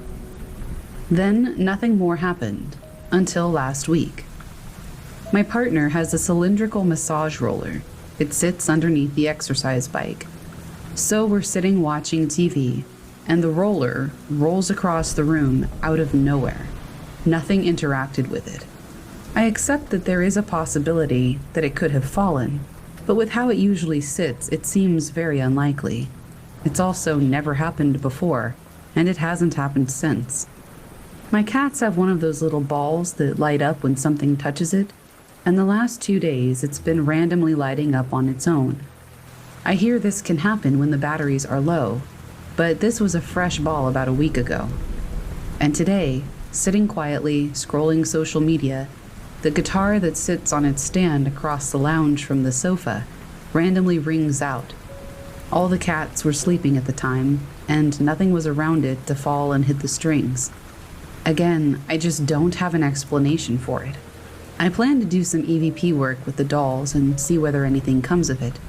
But my house also sits on the side of an old hospital and has a church and cemetery just across the street, too. So who knows what might be going on. This is super exciting for me, but I'm remembering to keep my skeptical brain on and trying to debunk everything. Update. There was a little more activity. I was just getting myself ready for bed 2 days ago, and I heard scratching coming from under the bed. I did the obvious cat check. No cat. I checked for signs of other wildlife outside or something, but nothing. I went for a nap yesterday, and once again was woken to whispering in my ear. This time, it really did sound like my partner speaking words that I couldn't understand. He wasn't in the room. He wasn't even talking elsewhere in the house. Very strange, but still super exciting. Update number 2. Things have been quiet for a few days now. It feels kind of eerie with nothing happening. Almost like that feeling you get of the calm before the storm. Update number 3. The scratching continues. It's happening in the daytime now too. I've searched high and low for the source and have come up empty. Balls continue to flash on their own, but nothing new yet. I hope to get some quiet time in the next few weeks to try some EVP. Update number 4. I was woken up to scratching again yesterday, last night, followed by a woman quietly singing. This is completely new activity. Every other time that I've heard something that sounded like a voice, it was always male. Update number 5. Laying in bed last night, trying to sleep but struggling, I heard a male voice grunt behind me, as if somebody was turning over in their sleep in the bed next to me. It took me a moment to realize that my partner was not in bed yet, so this noise couldn't be coming from him. I've never been scared of any of the paranormal activity that I've ever experienced before, not even when I've been physically touched. But for some reason, this felt different, wrong somehow. I jumped out of the bed and literally ran into the lounge, shaking. My partner searched the bedroom in case someone had broken in, but obviously there was no one to be found. This one has left me very shaken, and I can't yet put a finger on why.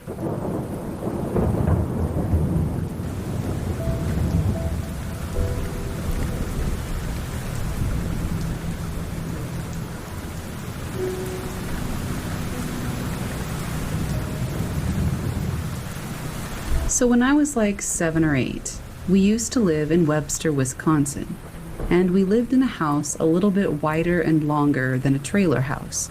No upstairs, just the base floor and a basement.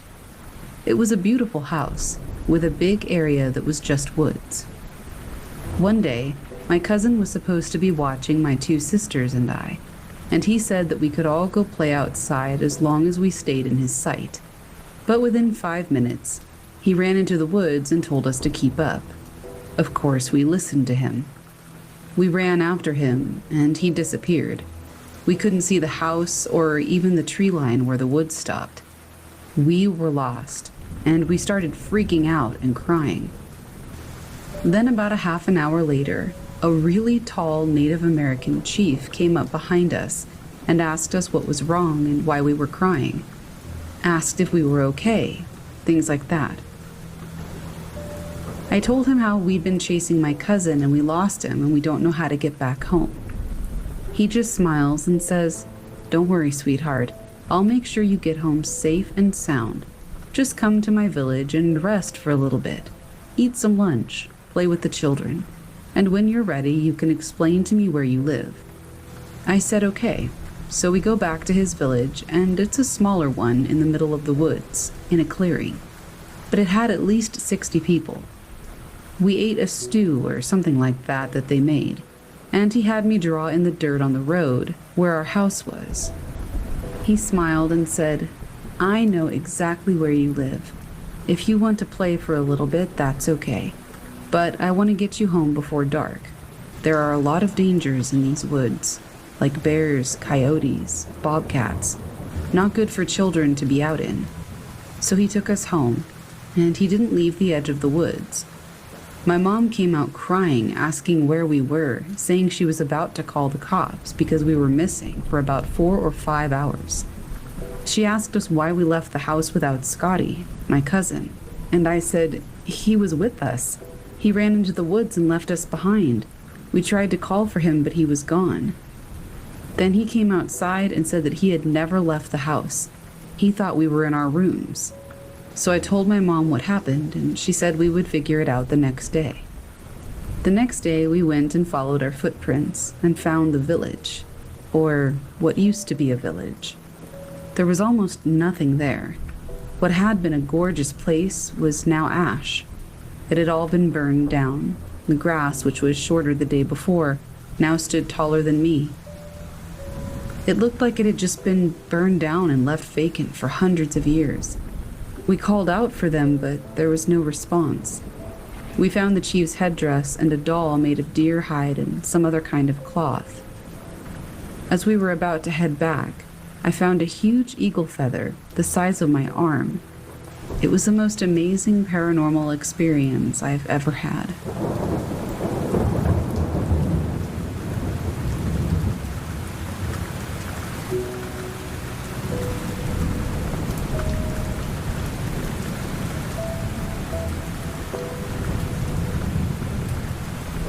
It was around 10 p.m., and my friends and I decided that it was a good idea to play hide and seek at 11 p.m. So when we started to play, I ran into the middle of the forest, where I hid. Around a tree, I saw a woman in a white dress, just staring at me. Obviously, I got scared and ran outside of the forest. On the way out, I got a cut that was about 3 or 4 inches long on my left hand. I only saw it when I was clear of the woods. When my friends got the balls to do it and go in there, they saw her too. We all ran to the highway, which was about 200 feet away. The night passed and we didn't play anymore, but I had a camera at home, which I didn't use anymore. I decided to put a 128 gigabyte SD card in it and place it near the tree that I had hid around, to let it record anything. When my friend went to get it, he said that the woman appeared on the camera until 3 a.m., when she suddenly disappeared. Unfortunately, we have since lost the footage, but either way, it was a very scary experience.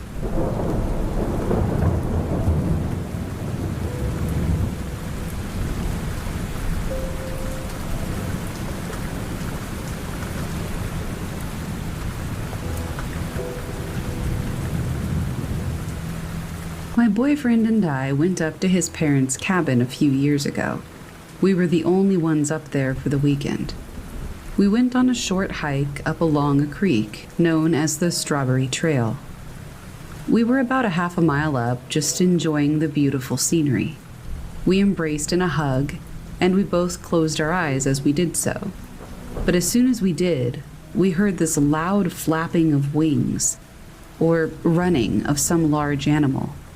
It was so loud that we could feel the vibrations and a sort of wind that came with it. It felt like the animal or thing had stopped right in front of us. I was so terrified I kept my eyes closed, but as soon as I opened them, we both looked around and there was nothing there. We didn't hear it leave, and trust me, we would have. We were spooked, so we booked it back to the cabin.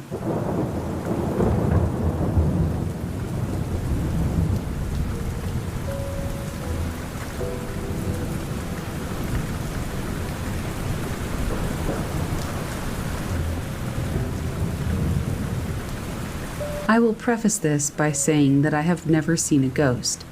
I believed in them in my youth, and I'd been rather agnostic about my beliefs for a long time, simply believing that anything could exist. The older I got, however, the more skeptical I became. But this happened last night, and I can now firmly say that I'm a believer.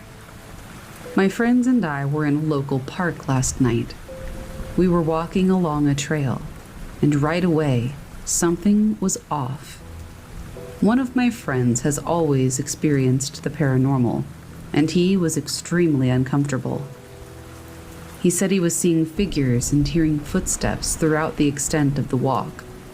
My other friend and I couldn't see out of the ordinary, so we kind of laughed it off and said that he was just scared, which I now regret doing. It wasn't until we sat down at a tree that things took a turn for the worst. Both of my friends reported feelings of cold dread washing over them that I did not feel. I assumed they just had anxiety. Then my ghost-seeing friend stared at the tree line.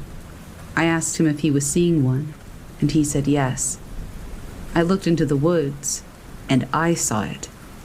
It was a small, wispy figure that had a white-gray coloration and seemed to be made out of smoke or mist. It was in constant fluid motion, inverting into itself as if it was barely staying visible. It would bend from just a smoke ball to a small humanoid figure. Not childlike, just small, and it would wave. I pointed at it and I asked my friend if it was between the two trees. He said yes. I described what I was seeing, and he said, "Oh my gosh, you see it too." We ran out of there after that. I felt the same dread that my other two friends felt, and I could not shake the feeling for the rest of the night. It's all I can think about now. I mean, what was that? It didn't feel like a dead person. It didn't feel like a person at all.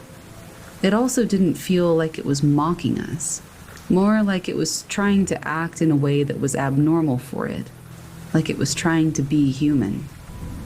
I don't know.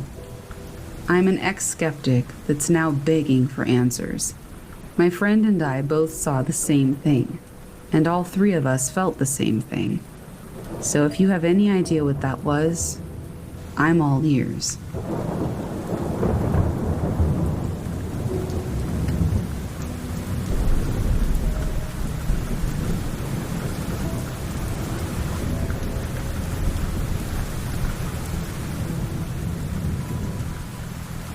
This was back when I was living with my mom, aunt, and brother. We lived in a townhouse. It was like a large house with a smaller house inside of it. My aunt owned the house, so she was alone in the larger house, which was 2 floors. And my mom and I lived in the smaller house. We shared the bedroom, and my brother lived in the basement. One night, my mom was in the living room watching TV. I couldn't tell you what show, but she really only watches old sitcoms, so it's a dead giveaway that this couldn't have been the TV. My brother worked as a landscaper, so by this hour he was almost always fast asleep.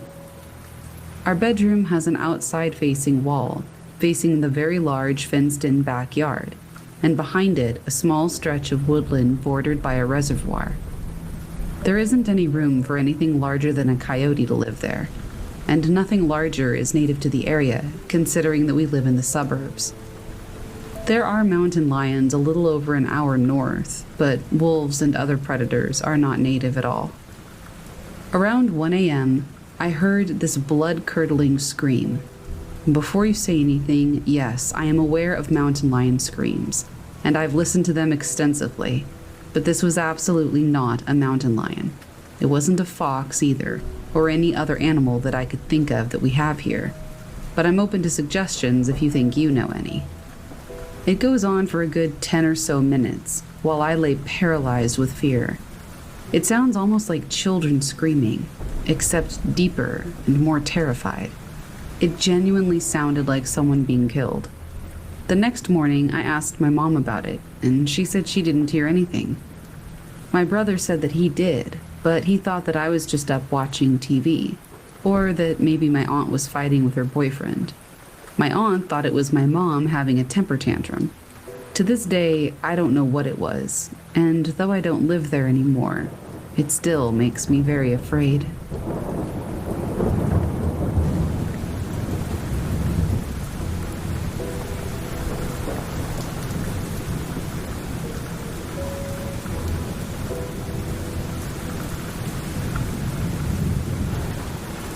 I've had a ton of paranormal experiences, yet the one that I had this weekend was one of the scariest.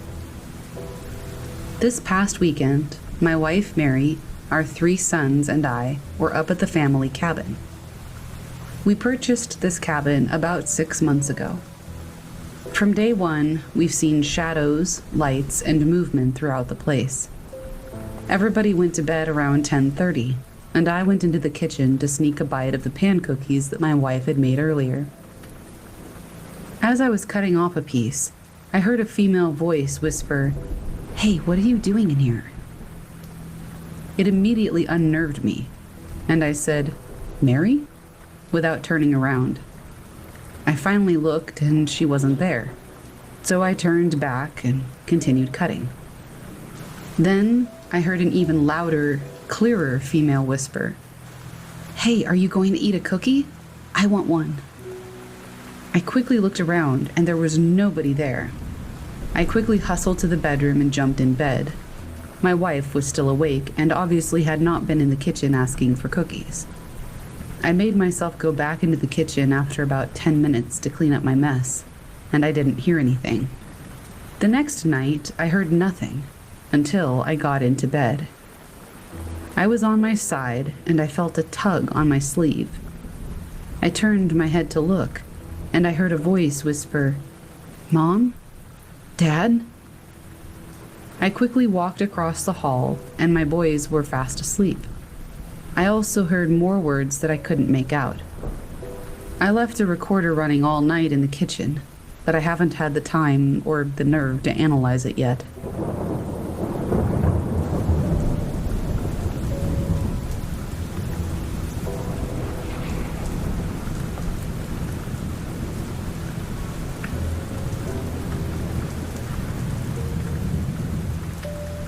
My friends and I rented a cabin in the mountains of Puerto Rico. There was myself, another girl Abby, and then 4 guys. My brother Steve, Abby's brother Dave, and both of our boyfriends, Danny and Carl. The cabin belongs to a family friend of Carl's. So we arrive and everything is stocked up. Fridge is full and all the cupboards are too. Result? We straight away dump our stuff in the hallway, not even bothering to check the rooms, and grab a beer. It had been a long trip, and we wanted to relax and unwind first. We even started the fire. After dinner, we all went outside to look at the stars for some time. I seriously couldn't get over how clear, how beautiful it was outside. It looked like we were the only cabin that was occupied. Through the tall trees, we could see another cabin, but it didn't have their lights on, so it must be empty. We get back inside and open some more beer, and we start to play cards. We were all laughing and having a great time when Carl told us to be quiet and held his hand out. "Whatever, dude, no one likes a sore loser," Dave taunted. Carl responded that he was being serious and told us to be quiet again. We could hear what sounded like hooves on the roof. It sounded like someone was taking a massive stride and walking back and forth. "It must be some animal," I suggested. With our cabin being the only one with heat and lights, maybe that attracted something? Abby said, "Oh my gosh, what if it's a bear? Can a bear get up there?" We all moaned and rolled our eyes. The guys, trying to act all tough, said that they would go outside and try to scare away whatever it was. Abby and I were left just warming ourselves by the fire. Not even 2 minutes later, they called us outside to show us that absolutely nothing was on the roof. We even stepped back a few feet to get a clear view of the roof, and they were right. There was nothing there. I laughed at Abby saying that a flying bear was the culprit and turned to go back inside. Danny stopped me by putting his hand above the door. "Danny, what the f—" He cut me off mid-sentence. He was standing with his arm above the door, staring into the trees. Everyone else was standing still, frozen, looking in the direction that Danny was. I followed his gaze. In the tree, right near the clearing of the cabin, I could make out 2 men. They looked like they had hooves on their lower feet and were squatting, holding onto branches. I thought this was the way that the trees had just been designed at first. You know, the way branches grow and you see things. It being dark, our eyes playing tricks on us, and seeing things that weren't really there. But then I focused in on them again. The one closest to us moved its arm to get a better grip of the branch above its head, and they continued to stare at us. We were all running inside the cabin in a matter of seconds. We double-locked the door and even pushed the bookshelves and sofa up against it. I quickly turned the only light we had off, and all we had was the warm glow from the fire reflecting on our terrified faces. We sat by it and discussed exactly what everyone saw, and everybody described the same beings. We had beer, vodka, and took to eating breakfast cereal out of the box because we were too scared to head to the kitchen, where there was a window that had no curtains or blinds. Thank God we didn't open it earlier in the day. We listened to scratching, banging on the front door, and more hooves for most of the night. The scratching echoed from the kitchen and the hallway, then immediately would start on the front door again straight after. The sounds on the roof came back too, periodically. No one slept that night. In the morning, we all got the hell out of there. We took to staying at a really crappy, run-down 2-star hotel, but anything was better than that cabin.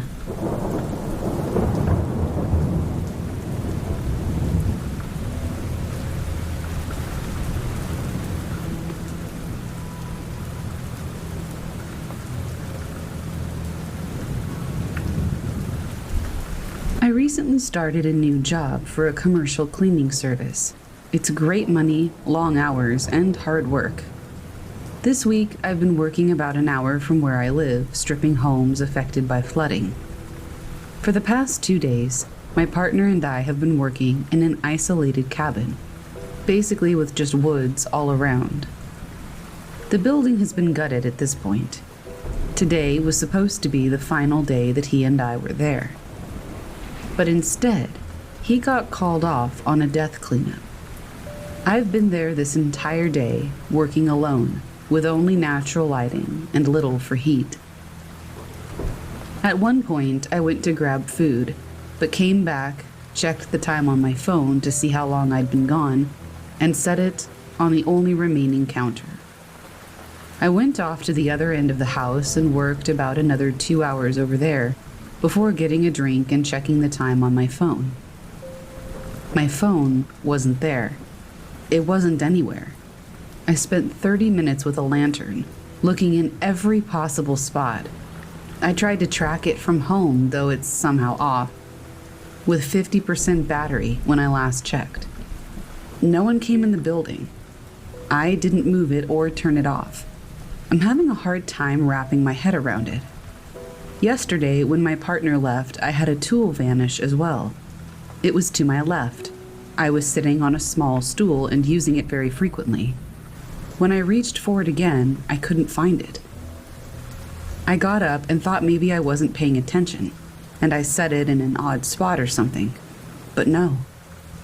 Apparently it no longer exists. I checked again today. I've been on these sites plenty of times before, and I've never had so many important items go missing. I've heard screams from the woods, heard things move around as I stood still to listen closer, and the entire job I've never had such an uncomfortable feeling of being watched. My boss visited the job and just told me tonight that she was feeling the same way. Perhaps this is all in my head, or perhaps there's a thieving ghost. I'll be there for a couple hours more in the morning.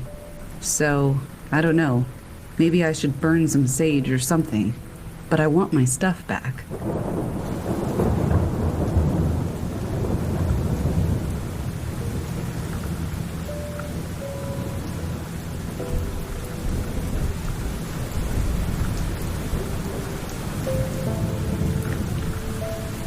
My father, mother, and I make frequent trips to the Smoky Mountains and stay in the cabins that they have near Pigeon Forge.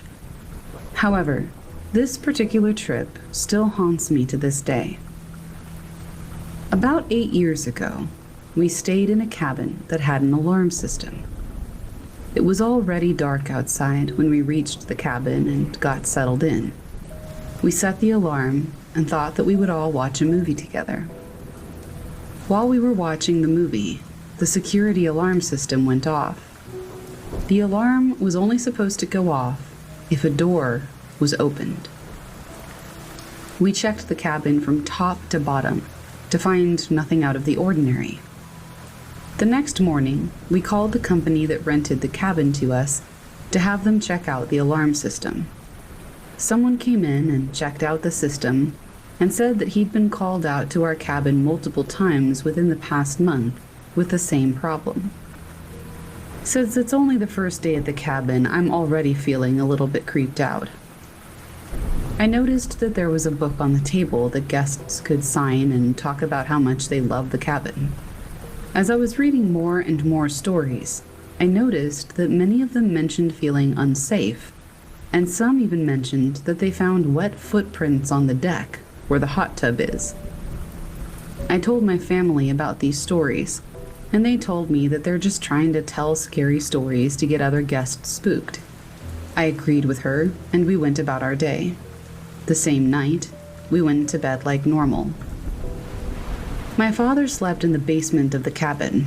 I slept on the main floor beside the kitchen, and my mother slept on the top floor. My dad snores so loudly that we all sleep far away from each other, including my mom. It was about 2 a.m., and I was woken up by the fridge door closing. I looked at the bright light from the fridge that was pouring into my room from the crack underneath my closed bedroom door. I noticed that the light would come on and then go off as the fridge door seemed to continue to be open and closed. I assumed that it was one of my parents leaning on the fridge door trying to decide what they wanted for a late night snack. However, I felt weird, and I didn't even consider to get out of bed and join in on the snack. The fridge light disappeared slowly, and I heard footsteps walk away from my bedroom and head in the direction of the steps that go up to my mom's room. The footsteps seemed to stop for a second, then start the trip up the stairs. All of a sudden, they stopped. I assumed that it was my mom and that she had made it to her room, so I just fell back asleep. The next morning I wake up and I go directly to my mom and I asked her what she decided to eat last night. She looked at me and said, "What?" I told her that I thought she was at the fridge last night, opening and closing the fridge, because I heard her go back up the stairs after a while around 2 a.m. She looked at me and said, "I thought that was you." At this time of my life, I was known to sleepwalk every now and then. She said, "I saw you standing at the top of the stairs last night around that time. I assumed you were just sleepwalking because you just looked at me and then went back downstairs." I clearly had not done this. So at this point, I start to freak out, and I honestly got sick to my stomach. The rest of the trip, I slept with my mother on the very top floor. I didn't experience anything else the rest of the trip, and never went anywhere alone. A couple of months go by after our trip, when my dad tells me he was looking to rent another cabin for a trip. We went to go look at the cabin that we'd rented out the last time, and found out that the cabin had been closed and was no longer available to rent. Out of curiosity, he did some research and found out that many guests experienced something odd in that cabin. The complaints ranged from people feeling generally unsafe, to people thinking someone was in the cabin that shouldn't have been, to people leaving before their vacation was over without any explanation at all. I'm not sure what my mom and I experienced that night at the cabin, but I now know that we aren't the only ones that went through something similar.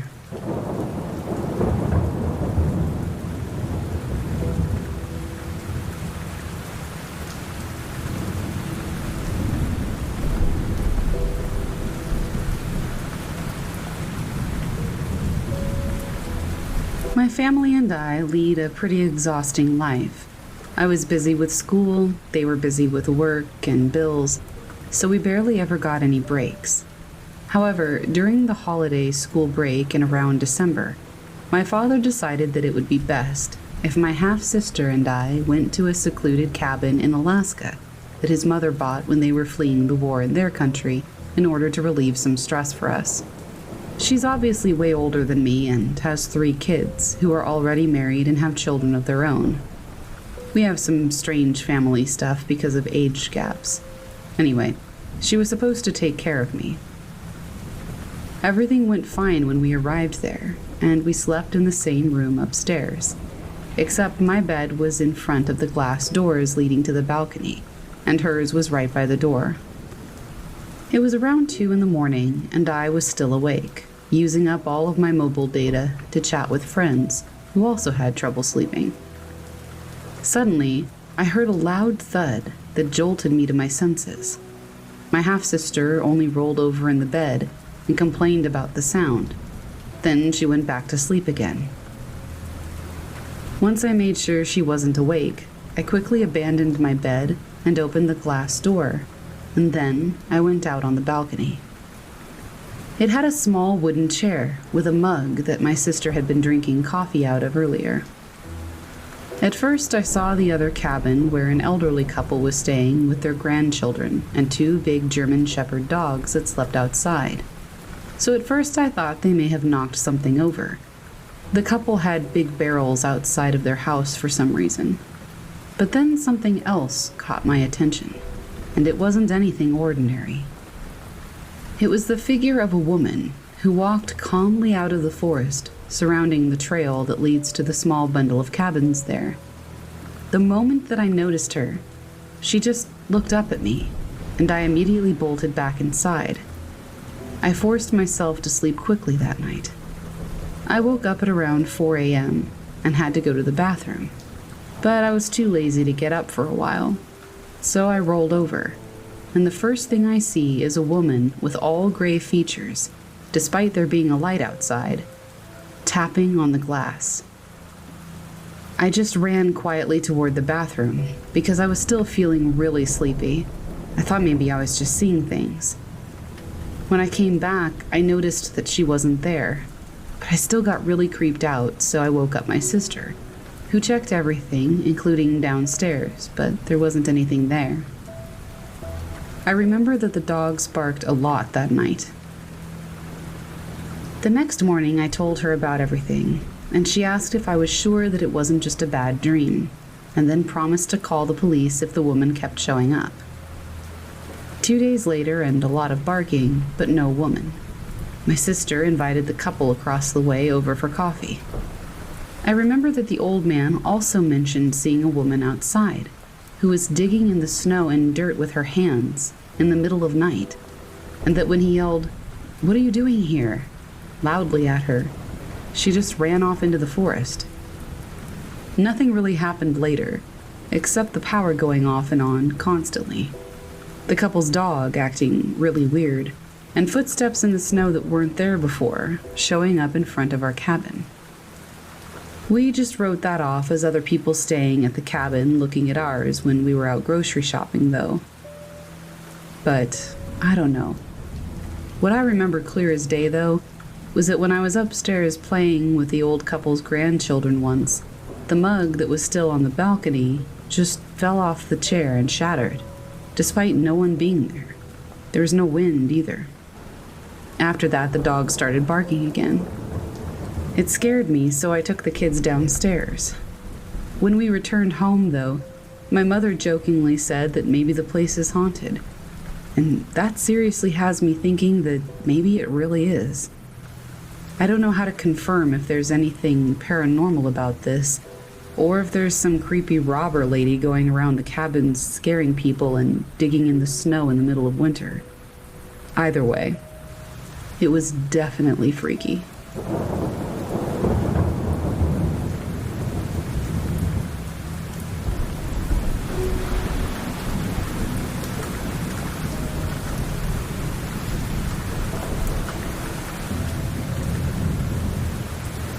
So I live in Arizona, and every time I go visit my grandma up in Prescott, I have the same dream about waking up in the room that I always stay in and looking out the window.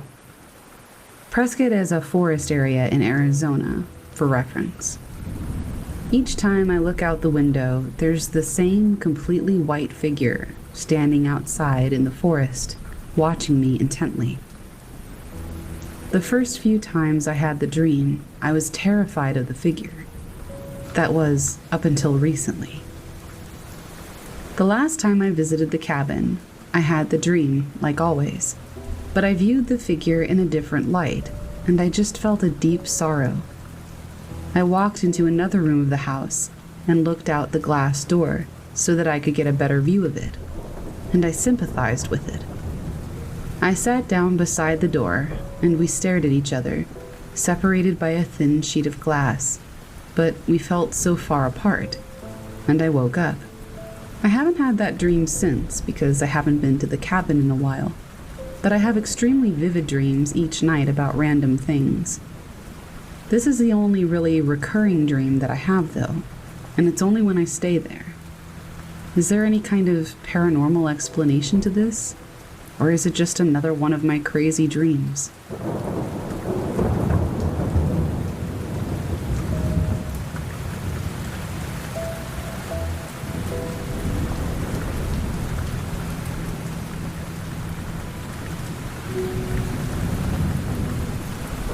This story happened a long time ago, but I still remember it like it was yesterday, and so does my cousin. Our families were very close growing up. We were there often, usually just watching movies. We were young, and this was around the time that the killer clown thing was happening. So when we would watch movies, they would usually be horror. The Conjuring, Annabelle, etc. I was about 12 at the time. My cousin was 14, her brother was 12, and my brother was 8. We were in their basement one night while our parents and older siblings went out for the night. Babysitters weren't something we had. It was lock the doors, stay together, and don't answer the phone. My cousin's basement had a TV in the corner of the room, and on the same wall was a projector. My cousin, 12-year-old boy, and my brother had the hockey game playing on TV and Call of Duty on the projector, while my cousin and I, she was a 14-year-old girl, were sitting shoulder to shoulder on the couch, back to the wall with our headphones in, watching videos on our phones. Our brothers decided they were hungry and turned on the lights as they went upstairs to find something to eat. My cousin and I sat for about 5 minutes before her brother's bedroom door in the basement slowly closed. When the door came to a full close, the lights in the room turned off, along with the projector and the TV. I paused the video that I was watching on YouTube and first assumed that it was a power outage, as I didn't believe in ghosts. But when I checked my battery, I saw that my iPod was still charging. Before I could do anything, I heard the sound of my brother and cousin laughing, almost giggling behind my head, as if they were right behind my ear. But it sounded off. It didn't sound exactly like them. It creeped me out, and my head shot up and toward my cousin, who was already looking at me with her eyes wide. Like I said, we were backed up to a wall, so there's no way anybody could have been behind us. Neither of us missed a second to get up and run upstairs. The first thing we did when we got up there was to look at each other. I said, "You heard it too?" She agreed, explaining to me what she had heard, which was exactly what I had also heard. We walked toward the kitchen and saw her brother. We explained to him what had happened. He didn't believe us and told us that my brother had been on the third-floor bathroom ever since they left, and they didn't talk or laugh. This creeped out my cousin and I even more, and when he went downstairs, everything was turned back on and the bedroom door was open. We talk about that night every few years, and it still creeps us out to this day. I'm not sure if I'm haunted or something, but I do have a lot of ghost stories that started happening after that night. Kids that I babysit keep telling me that they see things around me, or similar things from that night will happen to me in my basement, with or without other people there. Whenever I tell people about these events, they seem to have something happen to them afterwards, and stories come back to me. Usually the ones who joked about what happened or didn't believe in it had an encounter. I think something followed me out of her basement that day, but I don't know if it's evil, if that's possible. I still can't really explain it. It's just odd.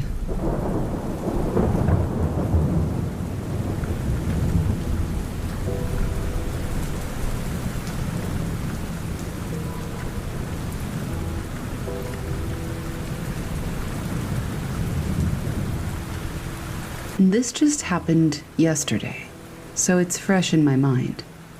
I'm not quite sure what to think of it, because it was just so bizarre and unbelievable. Maybe I was just sleep deprived.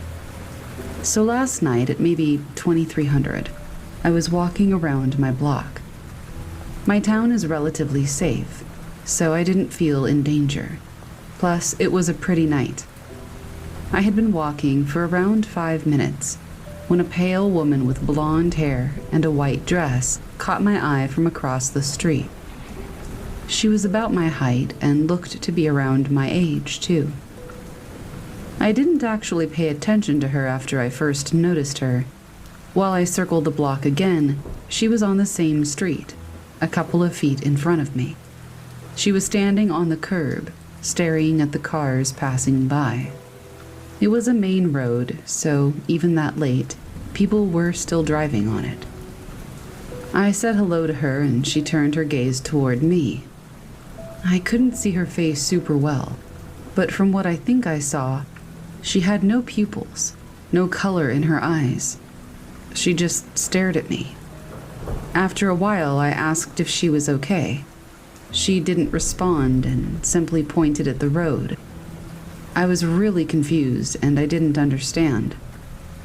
Right then, a red car started coming down the road. She stepped into the road and the car slammed into her. It was a bloody mess. The driver immediately stopped and jumped out. It was a man in his mid-20s.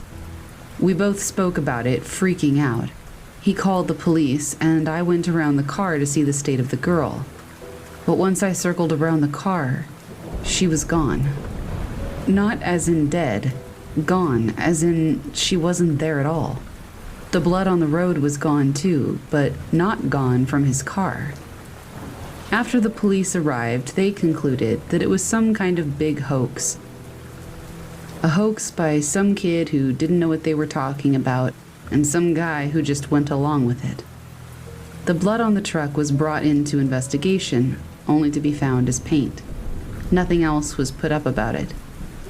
I'm still not sure if what happened was real. It felt so real, but I don't believe in the paranormal. I don't know what it was. Was it some kind of waking dream?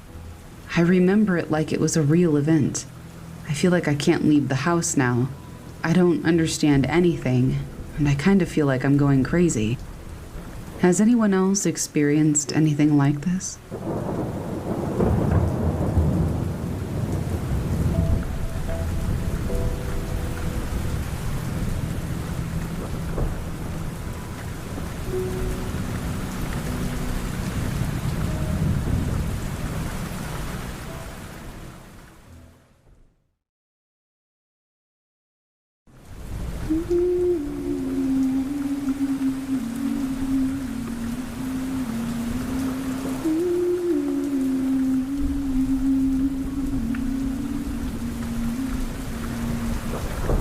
I saw a fairy portal once, and I almost went through it.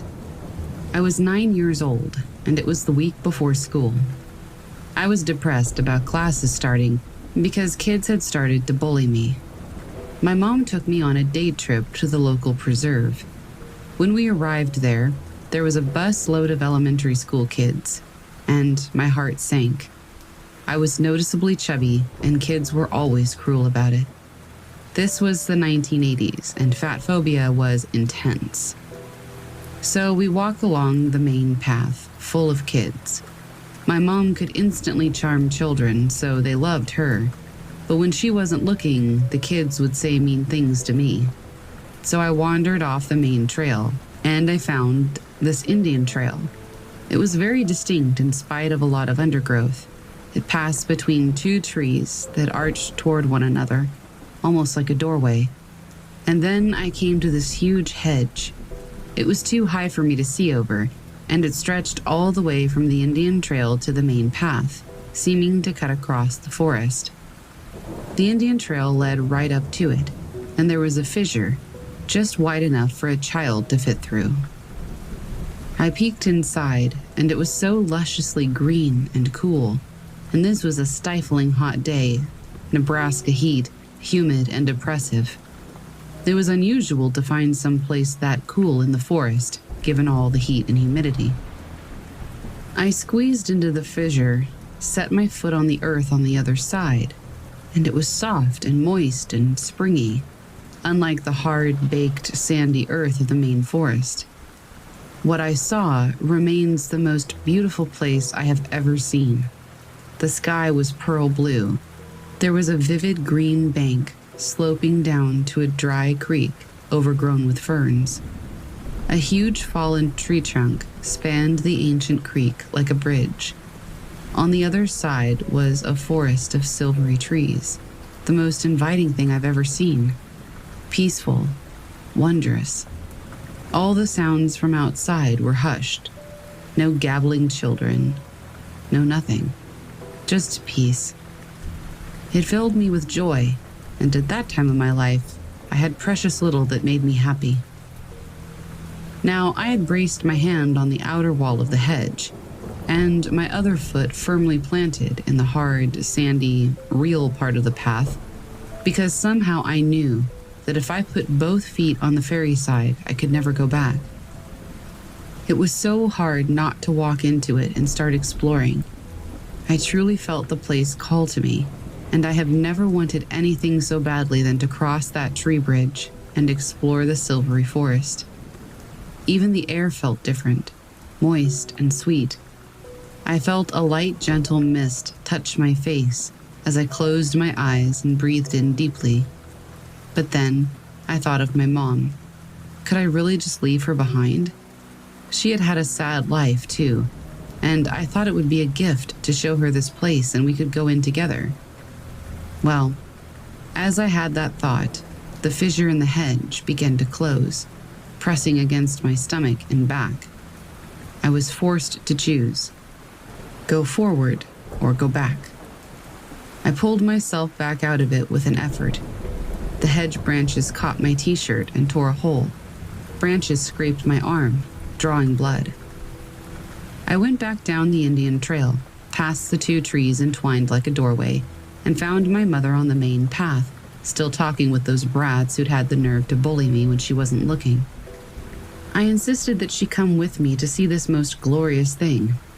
She didn't doubt me and was willing to follow me, only now it was really difficult to find the Indian Trail in the undergrowth. It was all overgrown and covered in leaves. But I spotted it, and I made it as far as the 2 trees that were like a door. Only now they were strung with nasty cobwebs, like the trees were suddenly so old and ugly I couldn't imagine going near them, and the trail had disappeared entirely. I looked up and pointed in the direction of the hedge, sure that she could spot it from there. It was 9 feet high and stretched for several yards in both directions. But no, there was nothing. Only the usual trees and undergrowth. I was so shocked when it wasn't there.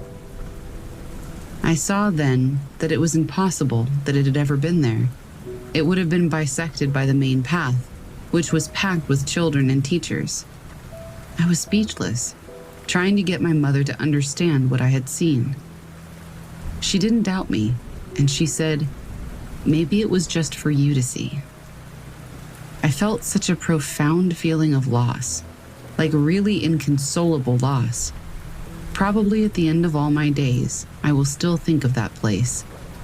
That was my chance to enter the fairy realm, but I turned back. I've never shared that story. I thought that if I ever had children, I would tell them about it, but that hasn't happened, so I thought I'd share it here.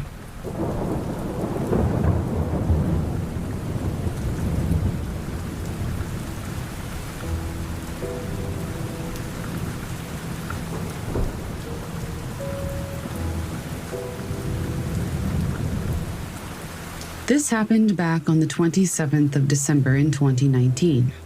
I live in the UK, but I'm primarily of Irish heritage on my father's side, and my family has been living in the locale for roughly 4 generations. There's a hill that I had to walk up after work to get to my home from the station. At the top, there are 2 Victorian lampposts. On the right, a couple of houses alongside the steep embankment, which is a dell with a tarmac understory, and to the left, woodlands, mostly oak and beech. Anyway, at the lamppost closest to me, I could see a figure struggling to climb it. At first I thought it was a rat. I'm pretty short-sighted and I wasn't wearing glasses. As I got farther and farther up the hill, it started to look more and more humanoid. I'm in shock at this point, and a bunch of correlations come into my head, and they all rest on fairy. I start laughing hysterically because of it due to the sheer absurdity, and I literally shouted something rude at the fairy because I was just in total disbelief.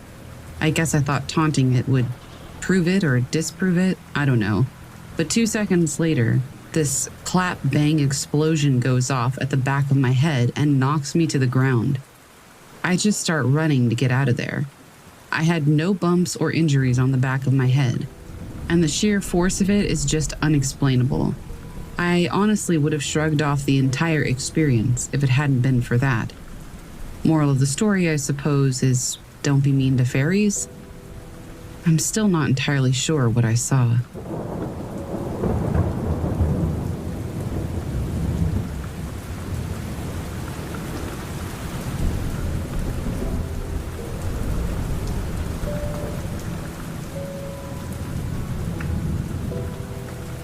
I'm from Virginia, and I currently live on the border of Virginia and West Virginia. My entire life, I have experienced the paranormal. From dealing with ghosts and shadow people at a security job to dealing with an inhuman being at a retail job. I have seen it all. But lately, I am experiencing something new. Being from the mountains, I have been aware of haints and boogans and, of course, the fae folk. Thankfully, I've never had to deal with the latter, until now. As of late, I have started hearing small sing-song voices crying out, seen flashes of silver, and have noticed small knickknacks and collectibles disappearing and reappearing. I keep a broom at the front and back door. I circle my house with salt, and I use oil on every door frame, and I have a cross or a religious symbol in every room. I have a Judeo-Christian upbringing. Of interest, we literally live right next to a giant sinkhole that my neighbor has heard growling from before. I'm not really looking for advice for getting rid of anything or helping deal with it, since it's not really an issue and we don't necessarily feel threatened. I just thought it might be fun to share my experiences and see if anybody else also has experience with the fae.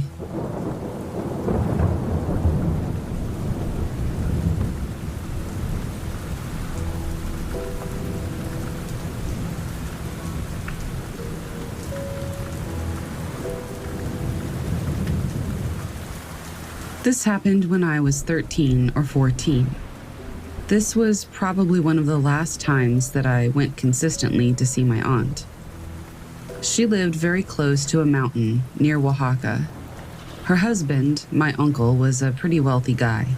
He sold and bred livestock. He had a lot of horses, cattle, goats, and dogs. Their house was a pretty big place, with lots of land for the animals. Of course, their house was very isolated. The closest town was quite a ways away. We went there one year to stay with her, and everything was normal for the first few days. When the weird things started happening, it was early in the morning. I wear wristwatches, and I always take mine off to go to bed and put it back on after I brush my teeth and whatnot. I remember waking up, grabbing my watch and putting it on the top shelf of this shelf outside the bathroom, brushing my teeth, and coming back to find it gone. I thought for a second, and I looked around the shelf and under it, but I couldn't find it. I went back to the room I was staying in and looked around there, and it wasn't there either. I thought maybe one of my siblings was playing with me, and I looked around, but all three of my siblings were fast asleep on the floor. That's when I started getting, not scared, but worried.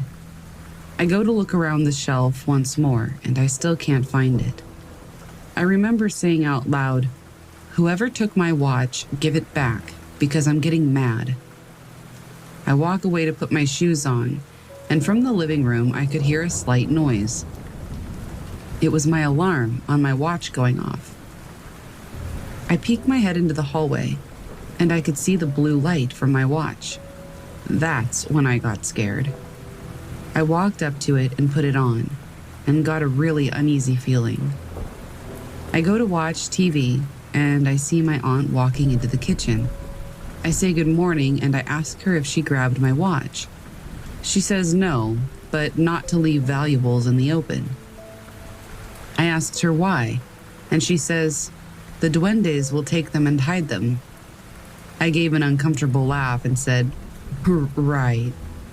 She obviously saw that I thought she was crazy. She told me she was serious and that the duende probably grabbed my watch. In my mind, I'm thinking, this lady is nuts. Later on that day, I asked my mom if duendes were real. She gave me a concerned look and asked me why. I told her that my aunt said that there were duendes in the house. She steered away from the question and just said, "If you feel scared, just start to pray." I didn't think about it much after that. I remember that we watched a movie in the living room and I fell asleep on the couch.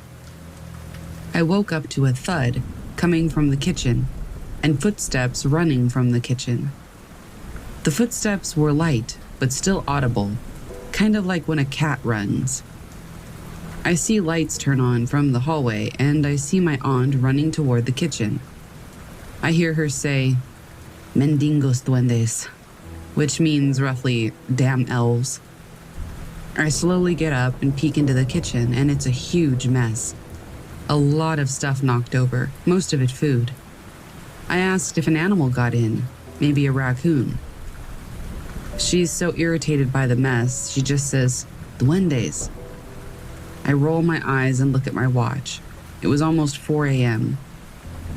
I decided to help her clean up. We finished cleaning up in about 20 minutes, and that's when I helped her with the dustpan.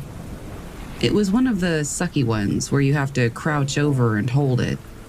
When I crouch over, I look to the huge pile of food, and I can see either sugar or flour.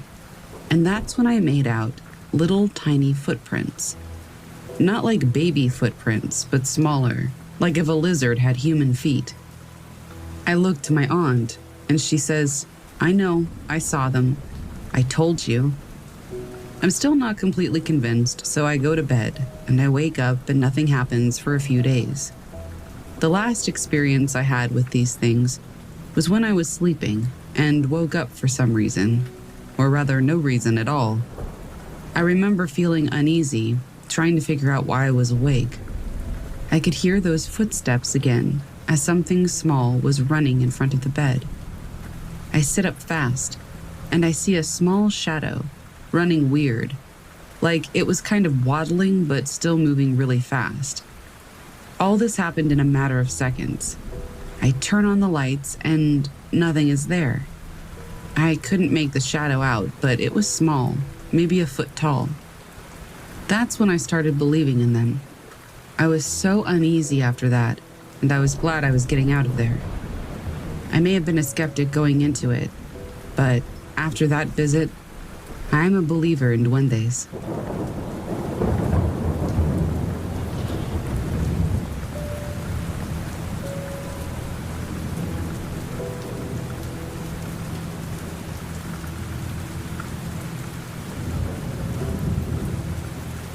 I'm an 18-year-old guy. I started having sightings, which I strongly believe are due to the Fae, and then I started researching.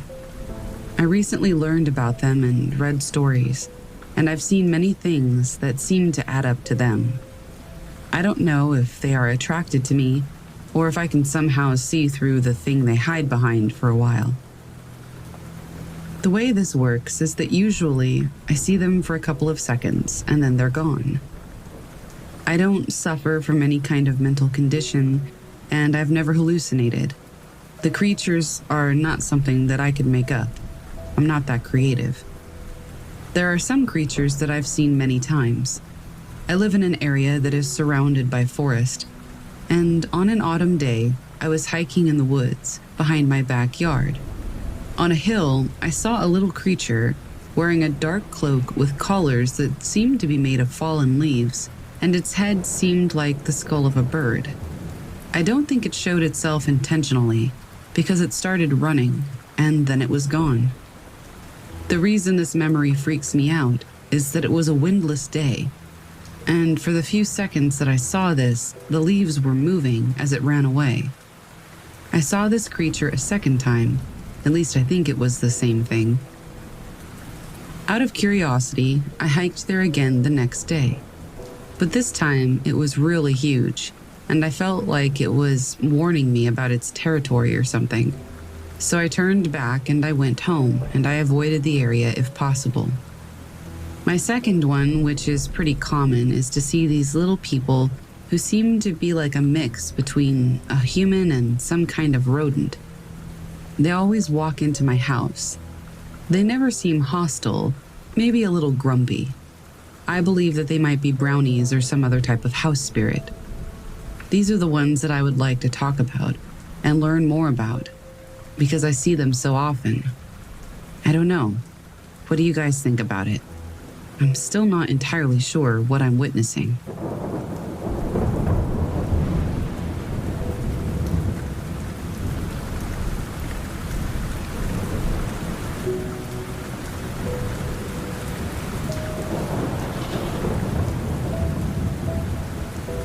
For reference, I live in Sweden, and my family is very anti-religious. The house we live in is fairly old, dating back around 100 years. My dad is a very productive person, always getting new hobbies on the fly. One day, he decided to start a bee farm in our backyard.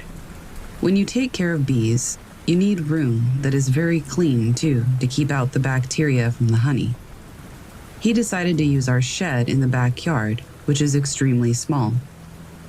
The room can only fit about 2 people. In the room, we have one desk, which has a couple of drawers in it. In those drawers, we keep all of the necessary equipment when making the jars of honey. My dad had to put labels on each jar of honey, which is a very tedious process. The labels are on a huge scroll, about the size of an average adult's small arm in diameter.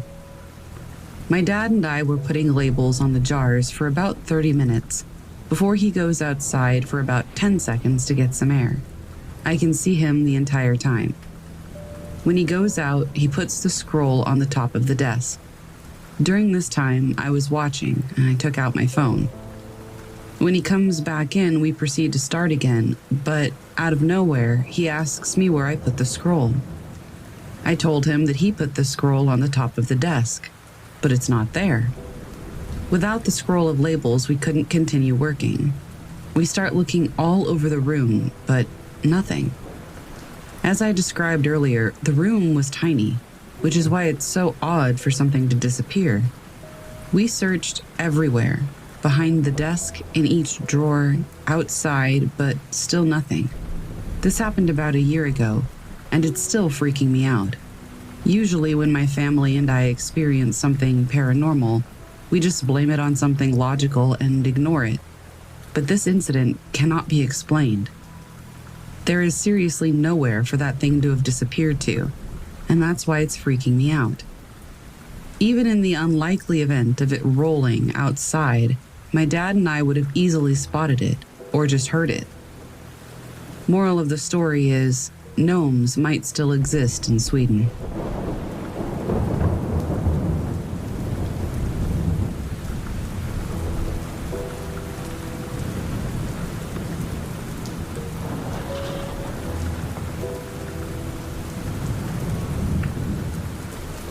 When I was around 4 years old, I went to my grandparents' house for my very first solo sleepover.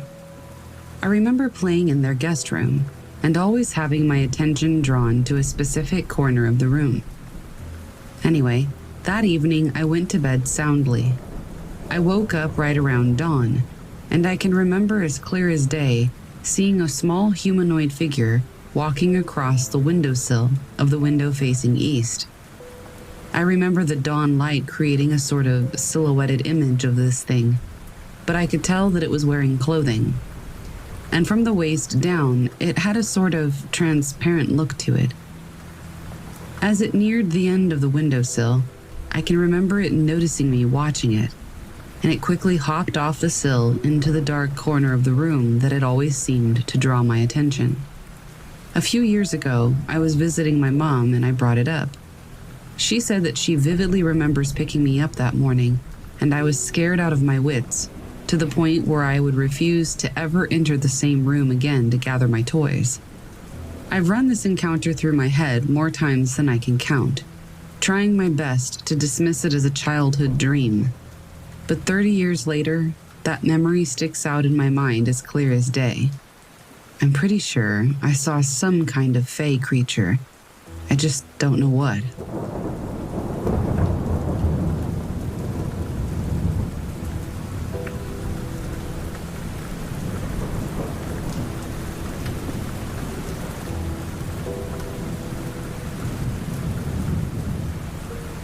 One evening, a group of friends and I were hanging out in the city.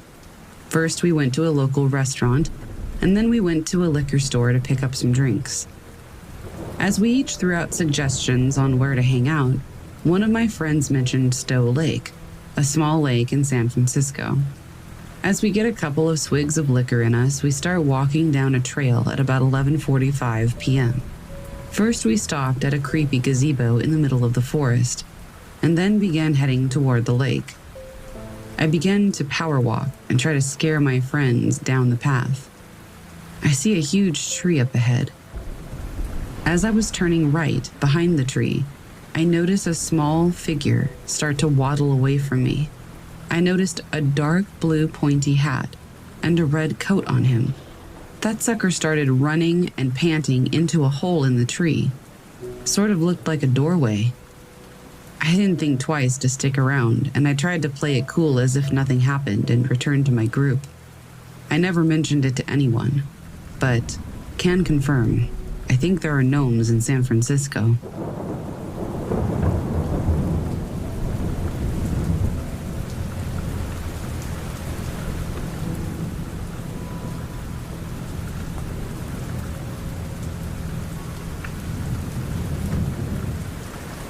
This is my mom's story about me when I was just 2 years old.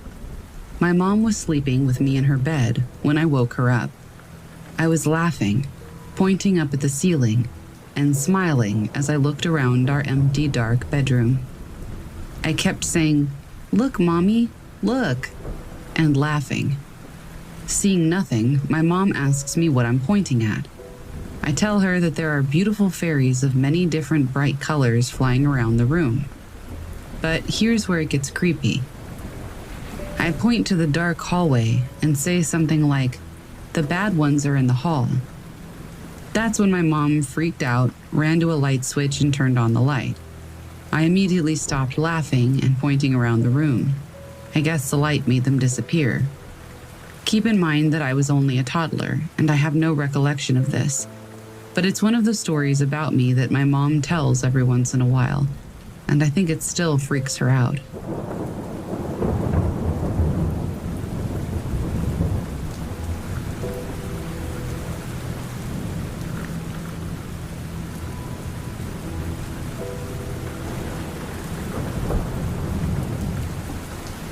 It was Christmas Eve, 2019. I had gotten into a drunken argument, and I had to spend 24 hours, Christmas Day, in an empty, silent cell. I was hungover at the time and had been beaten by police for exercising in my cell. Well, after staring at the blank walls for so long, in my state of utter misery, I saw fairies. I don't believe in fairies or anything else paranormal, and yet there they were, flying around my cell. Little female figures with dragonfly wings. They never spoke, as far as I can remember. They just flew around the room and I played with them. They were semi-transparent, colorfully dressed, and I could not touch them. They were about the length of a hand, around 10 inches roughly. They had come to keep me company and keep me sane, I decided. I saw them only for a minute or so, and then they were gone. After this, I decided that they had merely been figments of a traumatized and understimulated mind, as jail cells are designed to be unpleasant, and the mind can create things in those lonely situations. I never saw them again, until this morning, exactly 2 years later. I awoke this Christmas morning to the exact same fairies flying around my room. I saw one clearly. She smiled and flew around me, and I remembered her like an old friend.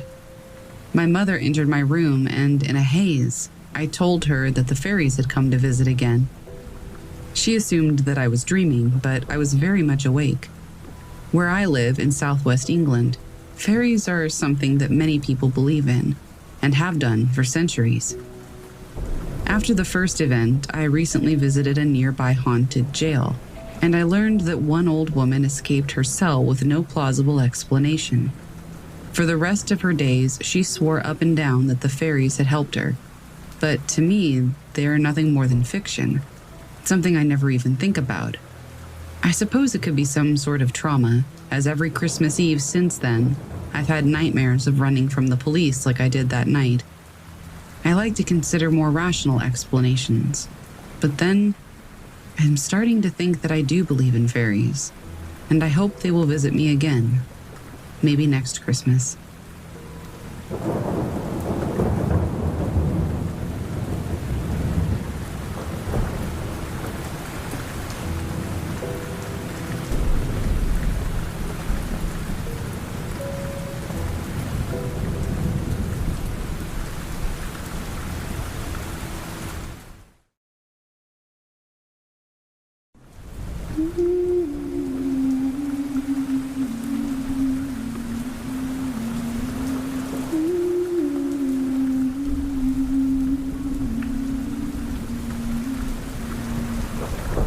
This is a story that my mother and aunts told me when I was in high school.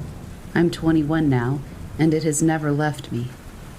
I think about it constantly and ponder over what happened. My grandfather passed close to a year ago in June of 2020. He was 96 when he died, and it caused some issues in my family. They don't really pertain to the story, but there are some things about him that I have to share in order to explain the story in the best way. My grandfather, John, was a man who was extremely calloused and old-fashioned. He was bitter, abusive, and a complete macho man. My mother was raised never showing emotion or pain due to his abuse and lack of compassion for others. He had many secrets in my family that are now coming to light after his death. Everything that happened around him was brushed off and forgotten because he had more important things to do, like drinking or having affairs. Just an overall intense and very no-nonsense type of man. He was also not religious at all and found things like faith or hope stupid. This story takes place sometime in the 70s, most likely early to mid-70s. My mom was born in 65 and remembers this story clearly. My aunts, as well, remember this happening, but nobody knows exactly what year. One summer day, John decided to take his family on a small outing with the intent to have a picnic in the woods. My mother, her 3 sisters, and her mother and my grandmother were all there and very excited about this. Where we're from, my family is more accustomed to the woods and has lived in this area for generations. Going into the woods for a fun family activity was nothing out of the ordinary and seemed to be just another normal day. They made their way down a dirt backwoods road and stopped once they found a clearing large enough to accommodate them. As all the kids started jumping out of the car and messing around, as kids do after being stuck together, my grandmother began unloading their food and picnic supplies. John began surveying the area and deciding where to set up. As he was doing that, something in the woods past the clearing caught his eye. Before going to see what was out there, he yelled to the family and said he would be right back. The kids and my grandmother thought not much of this, since they're all used to the woods, and these woods in particular were very familiar to them. They continued unloading and setting up the stuff that they had brought. One of the girls pointed out something in the clearing that caused a sudden shift from a normal day to something worse. It was a dirt mound that looked like something was buried under it. This mound was about the size of a small person, maybe even child-sized. It was too big to simply be any animal in these woods. There were nothing but squirrels and raccoons in the area. Scattered amongst the mound were larger river rocks. There was no pattern, but they were definitely placed on the mound intentionally. Also, the dirt seemed to be fresh, as though just buried. It was loose and slightly darker than the area around it. The mood immediately shifted to something dark. My grandmother became concerned and told the girls to stay away from it. She was clearly upset and worried about it, but did her best to ignore it. The girls, all being children, didn't have the same amount of worry and continued playing while just avoiding the mound. They tried to return to their picnic, and the girls were already chasing each other in circles again. It was supposed to be a joyous, sunny day, and my grandmother wanted to keep it that way. Things seemed to return to normal for a beat. The trees around them created a wall of dense foliage, blocking their view from anything inside the forest. One of the girls again took notice of something strange. It was clear immediately what it was. Along one of the long branches of the tree hung a noose. It was tied with a rope and hung high above their heads. A lump of dirt can be explained away by nature, but someone had to have placed the noose there. My grandmother stopped dead in her tracks when she first saw it. Something was wrong. Very, very wrong. They couldn't just pack up and leave. John was still out in the woods. Even children can recognize a noose as a symbol of death. The children started to become very anxious. Whatever innocence was keeping them from worrying about the mound had completely vanished. My grandmother, the resilient woman that she is, soothed her children and told them that it was just left by deer hunters. But she knew in her heart that they needed to leave. No deer hunter would hang a deer and then bury it. At least, no sane deer hunter. It wasn't until they started hearing something in the woods that they really began to panic. My grandmother, as well as all the children, began hearing a rhythmic chanting from deep inside the woods. It sounded as though there was a group of people all singing in deep voices to the beat of a drum. It went in a quick bum-bum-bum pattern. 3 steady beats followed by a pause, and then it would repeat. It sounded far away, but immediately fear began to take hold of each of them. They each listened and gathered together. As the seconds passed, it began to increase in volume. It was getting not just louder, but closer. What started out as a distant echo soon began to engulf the entire clearing. My grandmother was terrified and wanted so desperately to leave, but John had yet to return. They waited, fear-ridden, as the sound began to fill their chests. It felt like they were at a concert as the deep bass began to vibrate within them. It was everywhere and constant, as though the sound was being made by the trees themselves, surrounding the family in every direction. Suddenly, the sound of yelling broke through the constant drone of chanting. John's voice was yelling out to them from the trees. "Go," he yelled. "Get in the car." He came running out of the woods, yelling that they needed to leave. They had never seen terror on this man as they had at that moment. He was a man afraid of nothing, unbothered by the world around him. This was in fact the most emotion any of them had ever seen from him. He saw something in those woods, something that shook his very being to the core. My grandmother began throwing everything back in the car as the kids got in as well. John and my grandmother picked up their things as quickly as possible and threw it all into the car. They had no care for the things that they were packing up due to their fear. Food was all over the trunk. Items were broken. After everything was tossed in, they both got in the car and drove away. This is where the main grunt of the story ends. But one fact from this story is what really has caused me to wonder all these years. My grandfather has refused to ever speak of what he saw. He never told any of the children, or even my grandmother. Every time this was brought up, he quickly rebuffed it and angrily told them never to ask again. He never went to the police or told someone outside of the family. My grandfather is the only person who knows what happened that day.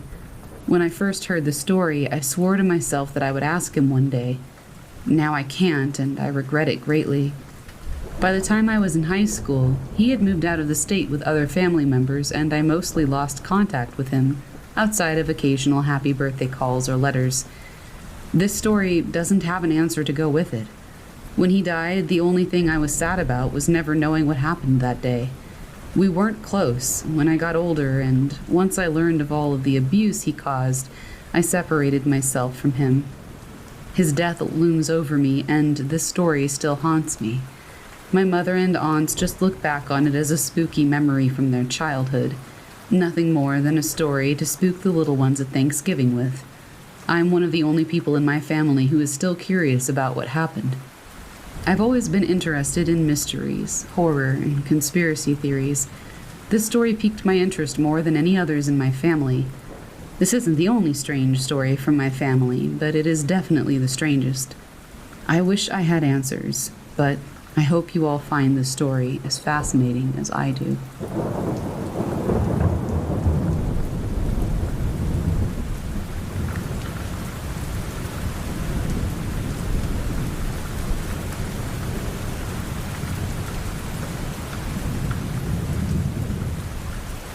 When I was a teenager, my family moved into a new house in Ohio. Well, it was new to us. As soon as we moved in, my mother started saying that she felt the house was haunted and that she could sense a presence there. She said she heard somebody call her name and felt somebody put a hand on her shoulder. One time, she woke up with somebody holding her feet down, and she couldn't shake off whatever it was, so she started screaming. She also heard muffled voices. We didn't believe her at all, until both my sister and I started experiencing strange things. My first experience was when I was reading a book in my bedroom at 3 a.m. I'm a night owl, so this wasn't that unusual. Everyone should have been asleep, but suddenly I hear very heavy footsteps right outside my bedroom door. They were too heavy to be my mom's or my sister's, so I just assumed that my dad was walking around, checking up on us. I sprinted to the door, and when I opened it, I was shocked to discover the hallway was dark, and nobody was up. Our attic had several feet of fluffy insulation covering the entire area. There was nothing stored there, but at times you could hear steps coming from the attic, running up to the side of the house. They always ran up to the side with the driveway, as though they were trying to see who arrived, and this happened almost every time that somebody would pull up to the house. In the daytime, it was almost cool, but in the nighttime, it was terrifying. There was always something clicking loudly under my bed and in the closet at night, and I always tried to convince myself it was the air vents. However, all the air vents were on the other side of the bedroom, and they never made clicking noises. I sometimes saw an outline of a person standing next to my bed if my head was covered with a sheet, but when I pulled the sheet off, nobody was there. I heard sighs, as though somebody was standing right behind me, and one time, I heard a whisper that said, "Come play." I prayed a lot, and that usually helped. I would also ask them to quiet down, and that helped as well.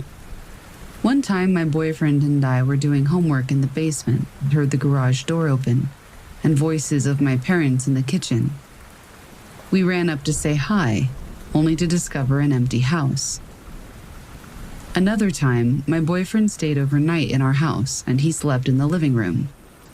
In the morning, he asked if we were all playing a joke on him at night, as he kept hearing a ball bounce on the stairwell leading up to the bedrooms on the second floor, and in the kitchen. But every time he got up to see what was going on, no one was there. I don't think we even owned a ball, and we certainly didn't play with one in the house. One time, my mom heard a baby crying outside of our house at night. We lived in a safe and perfectly normal suburb. There was no reason that a baby would be in our backyard.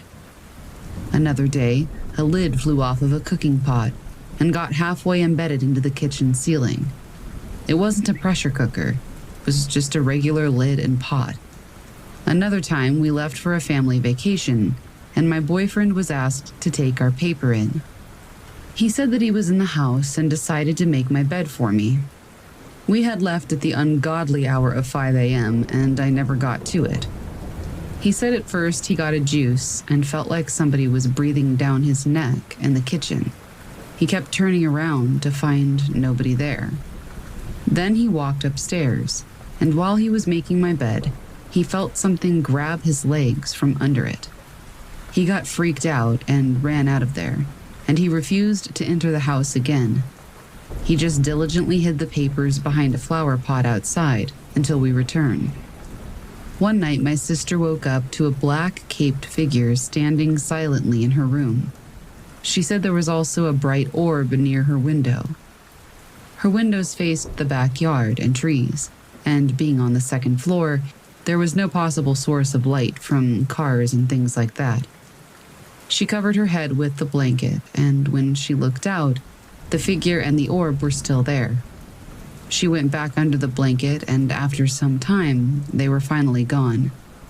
One day, our cat disappeared without a trace, and we never did see it again. Not sure if that was related. My dad was one person who never experienced anything. No voices, no steps, no TV and radios blasting out on their own. He is hard of hearing, so that could be a factor. But one thing he can't explain is waking up at 4 a.m. next to a lit tea light candle that he swears burnt out at midnight. The candle was right in front of his face, and he's extremely sensitive to light, to the point where he covers any electronic lights with napkins because they disturb his sleep.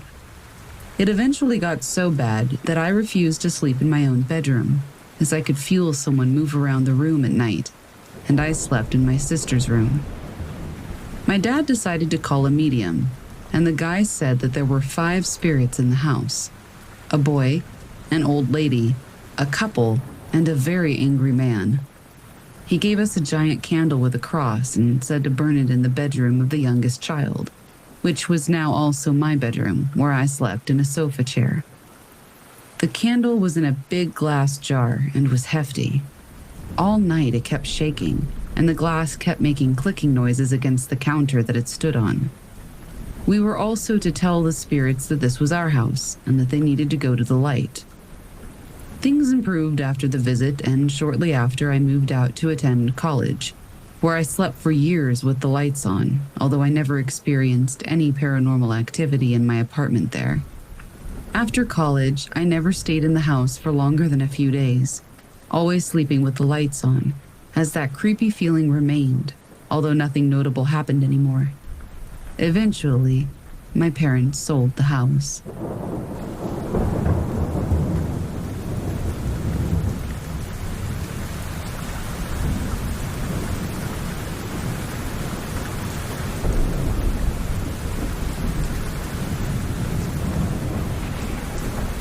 Where I live, we have had relatively few big cases. There were almost none at all back in the fall. Because of that, although we were still living under certain restrictions, we had more public health sanctioned freedoms than many other places. For example, at the time, we were permitted to share our social bubble with one other household and travel within our region. My family and our fellow bubble family decided to take advantage of this by going on a fall getaway. We rented 2 side-by-side cabins in a beautiful waterfront wooded area and had a lovely, relaxing weekend. Although there were other cabins nearby, most were not occupied, and we saw no other people, although we did hear a dog barking a few times somewhere not far off. On our final night there, my son decided to sleep in the other cabin with his bubble siblings. Around 11 p.m., he called over, asking for some forgotten thing. It was a very dark night, and there were certainly no streetlights in the deeply wooded cabin area. So I grabbed my flashlight and walked the short distance to the neighboring cabin to deliver whatever it was that he needed. On the walk back, I heard a whistle. It was a very human-sounding whistle, exactly the kind of whistle one makes to call in a dog. It sounded very close, but shining my light around, I saw nobody. I heard it again, and assumed someone was whistling for the dog we'd heard earlier, so I didn't think much of it.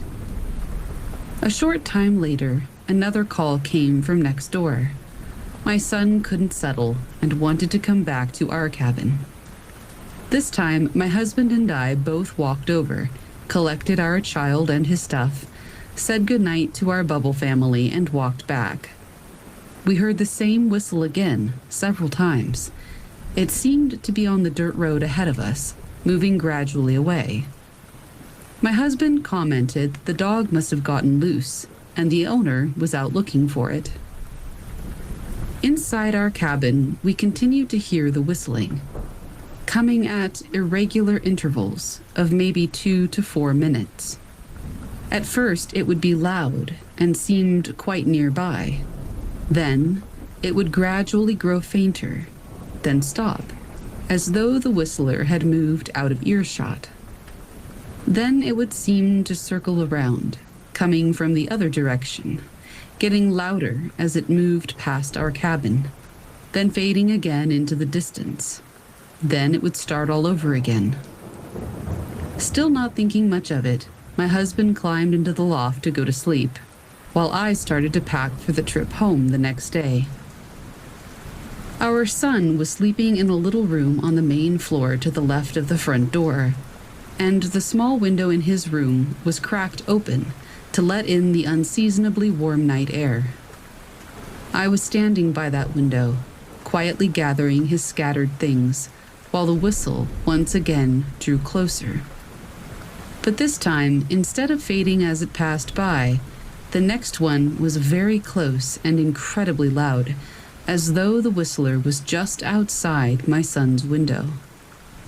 The blind was down, but I was sure someone was on the porch, right outside. I leapt to the front door, flung it open, and threw on the porch light, ready to tell off some prankster on our doorstep. Nobody was there. I grabbed my flashlight and took a few steps out past the circle of light, then thought better of it and retreated inside. I locked up the cabin, closed and latched all the windows, and lowered all the blinds. If someone was creeping around outside our cabin, I didn't want them looking in at us from the darkness. Deciding that I did not want to leave my sleeping son downstairs by himself, I settled on the sofa with a book. The whistles continued. Between each one, I would convince myself it was just a bird or an animal, only to hear it again and be certain that it could only be a human sound. The irregularity of it and the slight variations in pitch and tone also told me that it wasn't something mechanical or electrical or automated. Around 1:30 in the morning, my husband suddenly got up and started to get dressed. I asked him what he was doing. "I'm going to find out whoever that is and ask them why they've been whistling for hours," he said. I was horrified. My husband is a pretty big guy, and I was as curious as he was. But I also felt deep in my bones that it would not be safe for him to go outside that night. I insisted that he go back to bed, and thankfully he did. I sat vigil, listening to the intermittent whistles for at least another hour, until finally I dozed off on the sofa. When I awoke, it was morning. The sun was peeking around the blinds, and the whistling had stopped. I cautiously peered outside, half expecting to see some sort of evidence of a nightmare intruder, but there was none. A little while later, we wandered next door, coffee mugs in hand, to get our friends' take on the mystery whistler. Amazingly, they had not heard a thing, despite the fact that the sound was so clearly audible in our cabin and would have had to have passed right by them.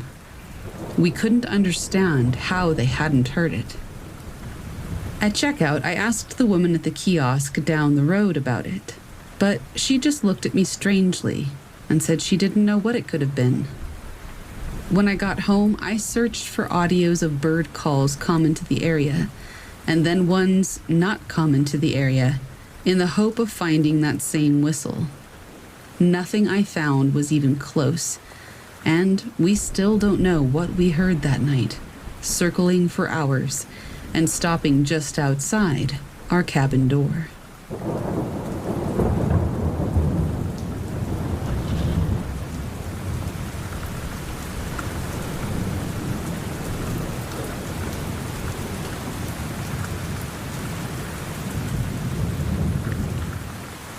I've been debating with myself for months whether or not I should tell this story, and today, I finally feel like it's time. I need to tell people about this, and I need someone that knows about this to hear it. I lived in a farm around 4 years ago. From the moment we moved there, I could tell something was wrong. I felt uneasy in there, as if there was something constantly spying on me. A little detail about the place and situation. We didn't technically own the place. It was borrowed from a woman that was trying to sell it. Call it a demo.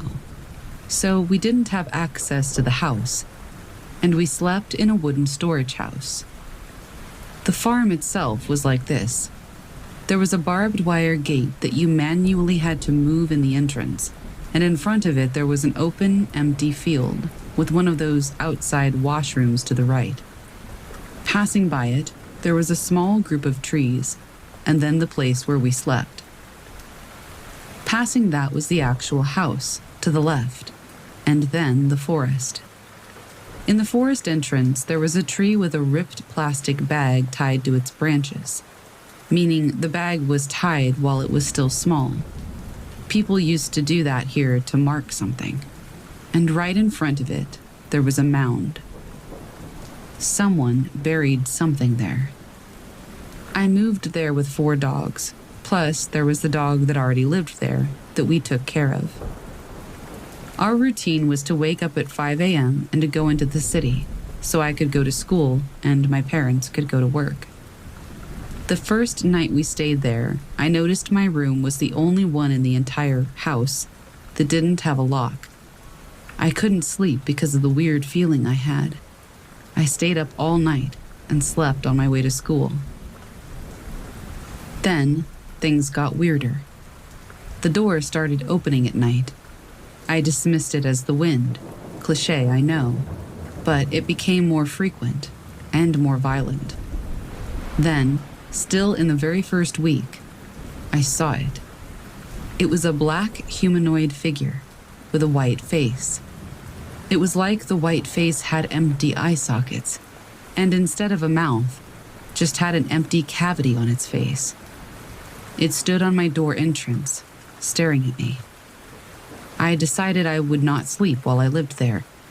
I couldn't bring myself to move or do anything, so I just kept staring at it, trying to convince myself that it was just my mind playing tricks on me. Some nights later, it became impossible to pretend, because it started moving and doing things. It entered my room. It tapped on the window. It was a metal window that was right beside my bed. It started to slightly move things and kept being a general creep. Whenever I flashed light on it, it disappeared, but the eerie feeling stayed there. I started keeping a flashlight in my room and playing music to keep myself awake and calm. Eventually, of course, I started falling asleep during the day, and on some days I woke up with headaches and the feeling that my eyes had been pushed into my skull. I woke up with pain. Eventually, my parents got security cameras, because while we were in the city, some people entered the place to go fishing. There was a shortcut to the neighboring farm's lake through the forest. This is important because of what happened next. Then one day my aunt went to visit. She had some weird superstitions and said that the place had gold buried on it for some reason.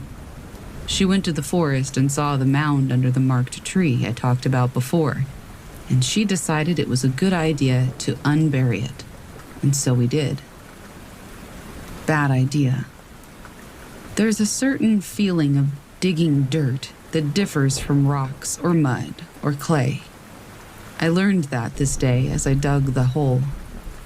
Then, after going through a small layer of fragmented rocks, I hit something soft and resistant that felt like leather. I hit it harder and pushed through it. Immediately after it, there was something hard with a complex and detailed shape. I tried to break through it, since my aunt insisted it was protection for the gold, and my parents were just whipping me into helping her. But it was no use, and it occupied most of the area of the hole, so we couldn't dig around it. It was like the hole was made specifically to bury it. My aunt said then that we should cover the hole. She didn't cover it and went home. That night was hell. There was no tapping on the window. There was a strong banging. The thing kept entering my room non-stop, and even the flashlight stopped working. I had to stay awake, feeling everything just pressuring me, pressing in on all sides. My door wouldn't close. That thing would make noise, and it would just be there, staring at me. All the security cameras stopped working the moment that it all started. There were 4 cameras, one pointing to the front of the house, one pointing to the washroom, one on the back that showed my window, and one that pointed to the forest. That morning, I went to check the camera footage, and all the cameras had stopped working, except for the one pointing to the forest. There was only static for all the other 3, but that one just had a small blur. After that night, it never appeared again. I still couldn't sleep out of the fear, but it never actually showed up again, and things got calmer. We moved out some time after that. I keep thinking about it even now, 4 years later. It was just too real, and there were things that were noticed by other people too. I especially keep thinking about that thing we hit while digging, and how that night was the worst. I keep asking myself if maybe we found a body, or something haunted, that was hidden for a good reason.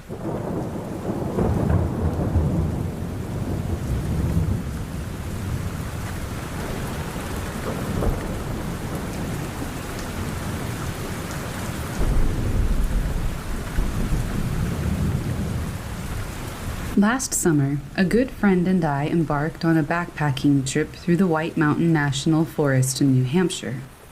As fairly experienced day hikers, we felt comfortable in the Whites for our inaugural overnight trip. While planning, my buddy Ellis figured we could hike to a backcountry campsite to make our first wilderness night a little more fun. I wasn't going to disagree. Beautiful views, historic trails, and a protected night in the Dry River Wilderness. I was stoked, to say the least. Before any hiking trip, I do a little internet search on the trails or shelters that I will be coming across. Throughout the mid to late 1900s, there were a series of these lean-tos up and down the Dry River Wilderness, meant for backpackers or through hikers really looking to escape the crowds in more popular areas of the forest. Though as time went on and the Forest Service had other more pressing matters, many of these shelters were dismantled, except for Dry River Shelter Number 3, the last remaining shelter in this wilderness zone. On the morning of our hike, I met Ellis at the trailhead, and we set off. The sky was overcast, bringing with it a dense fog throughout the forest. The weather left us with nearly no visibility, so there went our stunning views. At least the trail consisted of prime, technical New England rock scrambling alongside the river. Ellis and I made it up to the Presidential Ridge, stopping by the Lakes of the Clouds. The hut was filled with day hikers, backpackers, and through hikers, all socializing together. We were even rewarded with some sun and a brief glimpse of the Dry River Valley on the summit of Mount Monroe before the fog rolled back in. With dwindling views and a stiff wind, Ellis and I hustled below the tree line, down to the Dry River Shelter Number 3, our home for the night. Once we dropped off the ridge into the valley, we entered the wilderness zone where rangers patrolled sparingly.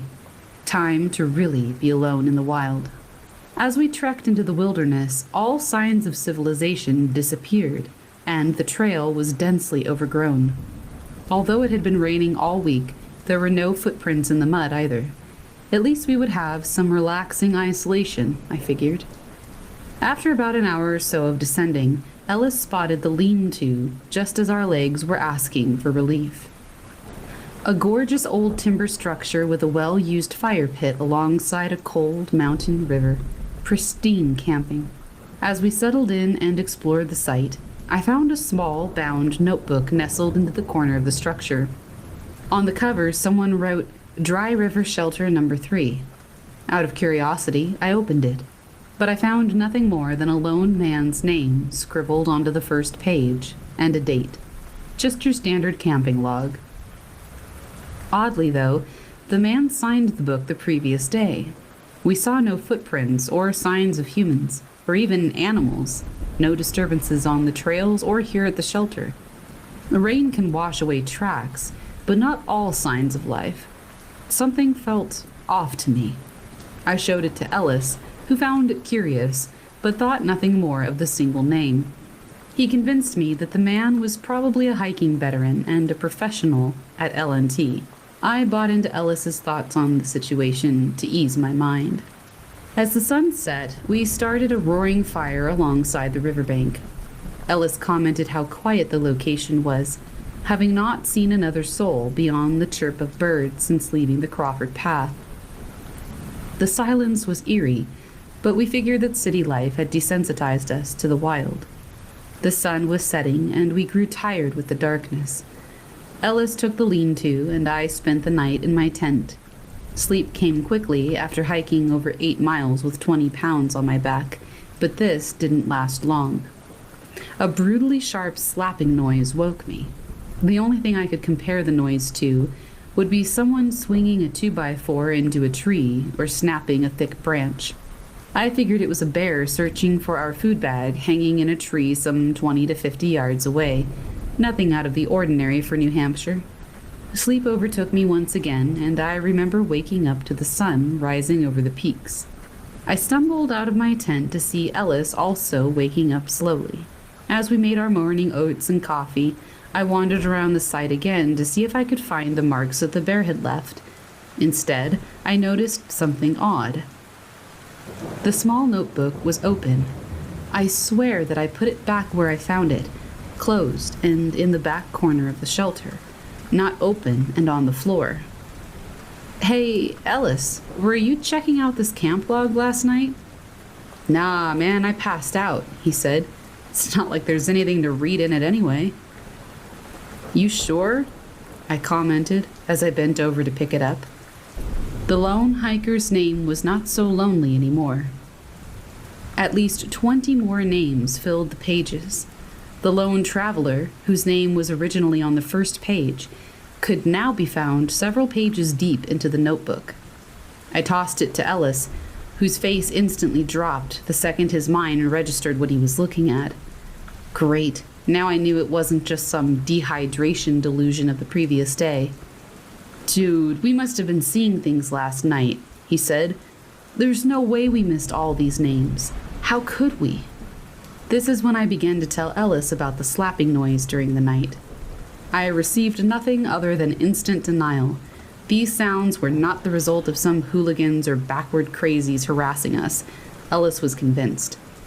Rather sternly, he said, "It's a bear, Jack. It's just a bear. Let's go now." And, well, go we did. Ellis led us out of the site and on our way home not 10 minutes later. A year has passed, and I'm still not quite sure what happened during our night at the Dry River Shelter number 3. The memory of seeing a single name written on the front page of the notebook is so crisp in my mind. I couldn't have mistaken it. Could I have mistaken the noises I heard and the new additions to the book? Ellis feels the same way about the whole scenario. What do you think? Could we have just been too dehydrated and delusional and saw the same thing independently? Or were we not welcomed by the New Hampshire wilderness?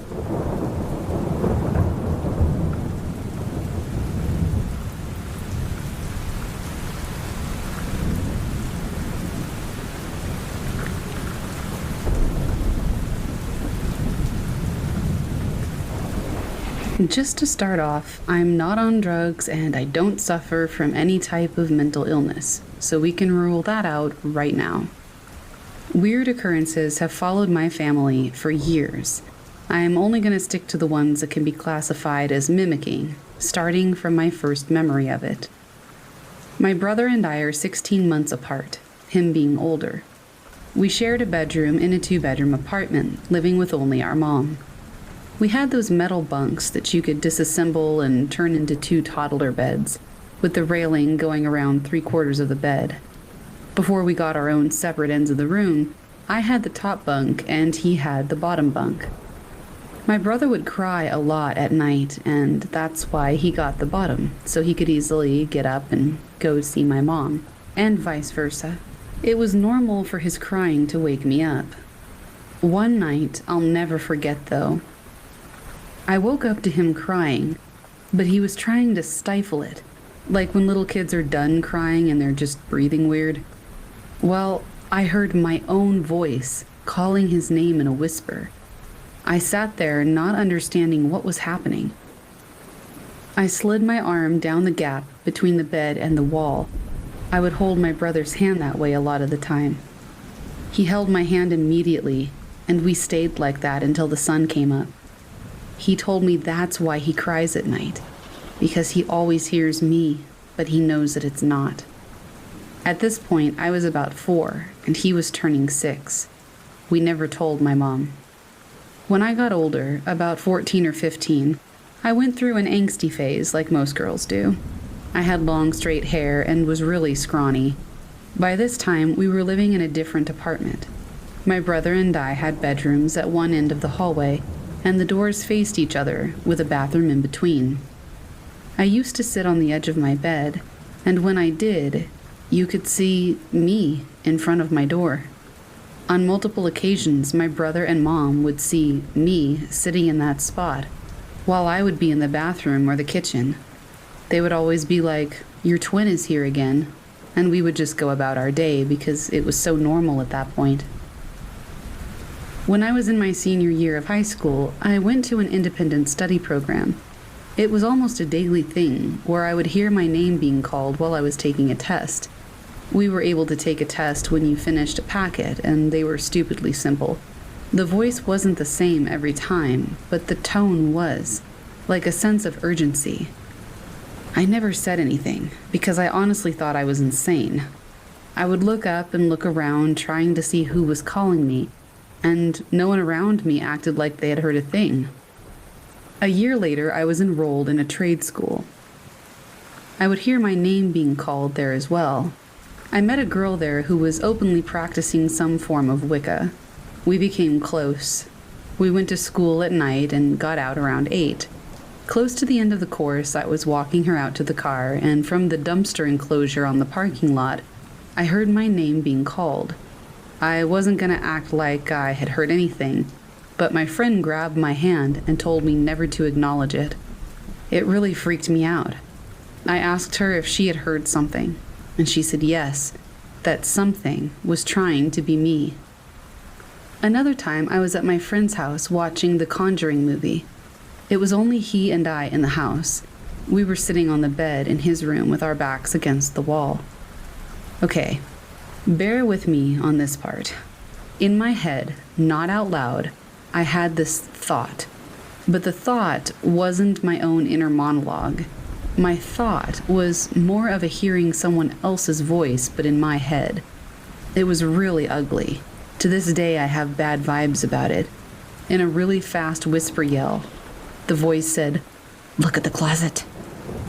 My eyes darted towards his closet, and at the exact moment, one of the doors fell off. He had normal closet doors, the basic 2-panel kind. Only instead of the track they slide on being on the ground, his were on the top, and the doors hung about an inch off the ground. Seconds before the closet door fell, my friend had jumped. Nothing scary was happening in the movie.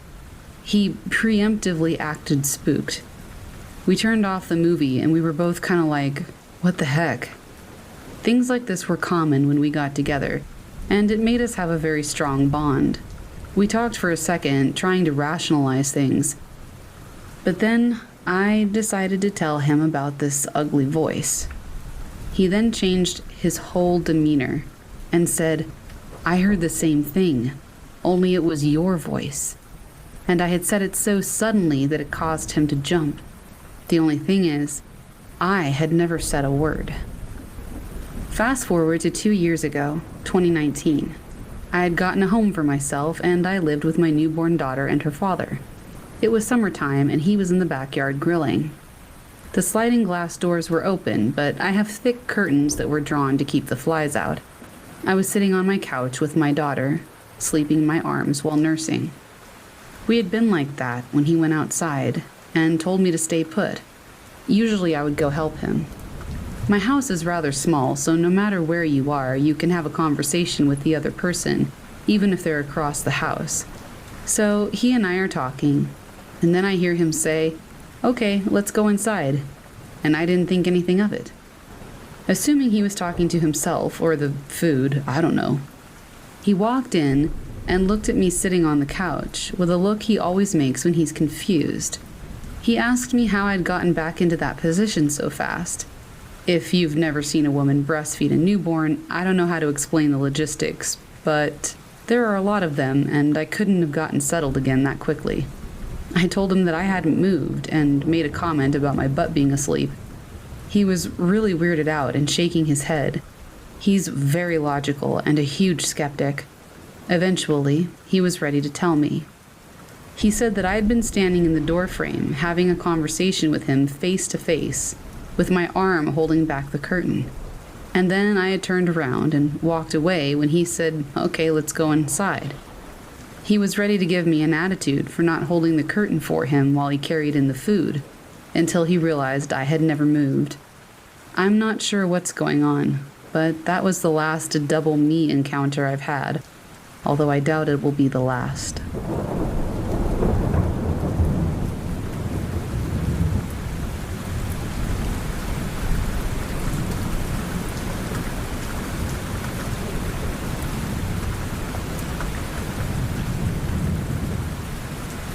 Before I tell you my stories, it might be helpful to tell you more about my background. I'm a 23-year-old boy whose family moved during the Yugoslavian War in 1999 from eastern Serbia to Switzerland. We used to live in a small village across the Danube at the Bulgarian and Romanian border, a region that has a very colorful history. Many bloody historic events occurred on the soil where we lived. Roman emperors used to rule this area, as well as many historical figures such as Attila the Hun, Alexander the Great, or Vlad the Impaler, all of which resided here once and fought battles. The region has been occupied many times. The longest used to be under the Ottomans. This occupation lasted for almost 3 centuries. After the Ottoman occupation, the country didn't have much time to recover, and the First and Second World War had struck the country already. Many people died during the First World War, about 1/3 of the population. As a result, guerrilla groups like Setniks, partisans, etc. were formed, killing even more people. In conclusion, many people were unjustifiably tortured and lost their lives, which is probably why there are many occurrences of the paranormal here. Magic is also very common here. The so-called black magic, or Vlaska Magica, involation, is said to be one of the strongest in the world, and many people tend to practice it and religiously believe in it. As a result, there are many stories about paranormal events. One of my favorite ones is a story my grandfather told me. He grew up in the forest in a small and old house about 300 years old. He was adopted by my great-grandfather, who used to be a leader in one of the upcoming resistance movements against the socialist regime after the Second World War. He fought in both world wars, and even with all this, he took great care of my grandfather and loved him as if he was his own child. 50 years passed since he left his home, and all of those people living here died, but my grandpa still visits this house and stays overnight there. This place creeps me out. Even during the day, there's an aura to this place that just makes it uncomfortable to be there. I can't imagine staying there overnight, but he frequently does, and one day he told me a very strange story. While he stays there, he says he often gets visited. At first, I thought visit like the ones you get from neighbors or something, but he told me that one night he woke up to a hand crawling over his head. It was a huge, white, pale man kneeling next to him and sort of crawling over his head, speaking with a calm voice in Vlaski, the dying language that we used to speak here, which is a mix of Moldavian and Romanian. He told me that his skin was white and that it was glowing in the night. He didn't have any hair, and the hand felt very soft. My grandfather has always respected the dead and was never really afraid. He told me that he didn't really speak to him and just enjoyed his company, since he knew in some way that he wasn't evil. Another time, he told me that he used to fix small parts around the house. When it started to get dark, he slowly began getting ready to leave his tractor, because it takes like an hour to reach the next civilized place. While putting stuff back into the barn, he heard loud noises in the attic. It didn't bother him until a plank was thrown down the stairs. He recalled one time they even threw down a rock into the wheelbarrow that he was pushing into the barn. He told me he just turned around, locked the barn, and didn't even frown. "They expect you to react," he said. "Don't give them this pleasure." He told me this while laughing, then said, "It makes them go crazy." Growing up, I heard a lot of these stories, and it really does run in our family, having these experiences from time to time. The scariest thing that happened to me occurred during the summer of 2009. My grandfather told me during this summer break, as usual, stories from the past, of how he used to walk these woods alone in the dark, and what he experienced while doing so. And since I was in my teen years, I started to question the reliability of his stories. From time to time, I took out my old motor bicycle and drove it out into the forest. Driving around was the only time I could really think about stuff and, be in this type of state where you question everything and think about the world. So one day, I took out my bike and decided to drive around. I still don't know why or how, but somehow I found myself driving to the old house that he grew up in. I didn't really bother to question why my intention was to drive there, so I just kept going. I always believed that I was a kid, pure by hearth, and no evil could ever come to me. While I was driving out, I thought about the probabilities of actually encountering a vampire. I live, as I mentioned, in East Serbia, where vampires are still widely believed in. My grandpa always told me not to go out past dark, but I didn't really care, so I still kept going. Remembering back, I thought that his intention was to keep me scared so I didn't get lost in the woods. But being a teenager at the time, I thought I was invincible, and in fact, even if a vampire did cross my path, that I would pass by him with no harm. There aren't really streets there, it's just a dirt road between trees that leads to what seems like nothing. After an hour, even the dirt road started to vanish. While I was driving and thinking about how strong I was, I noticed that my hand felt very wet.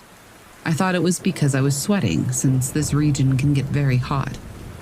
After taking a look at my hand, I saw that there was blood all over it. At first I thought it might have been a bug that I had squished, but there was just too much blood for that. So I started to look for wounds. But my hand seemed perfectly fine. My heart slowly began racing, and I took a sharp turn and drove back home.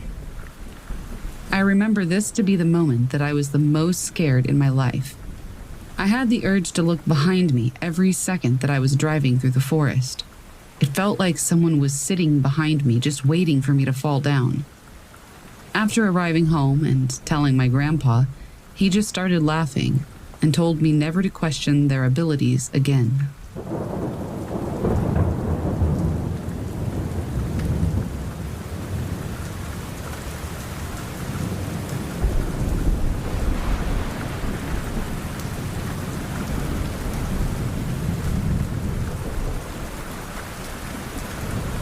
I write in a daily journal, and I have now typed out this experience from 2017 to 2019. I hope you enjoy it.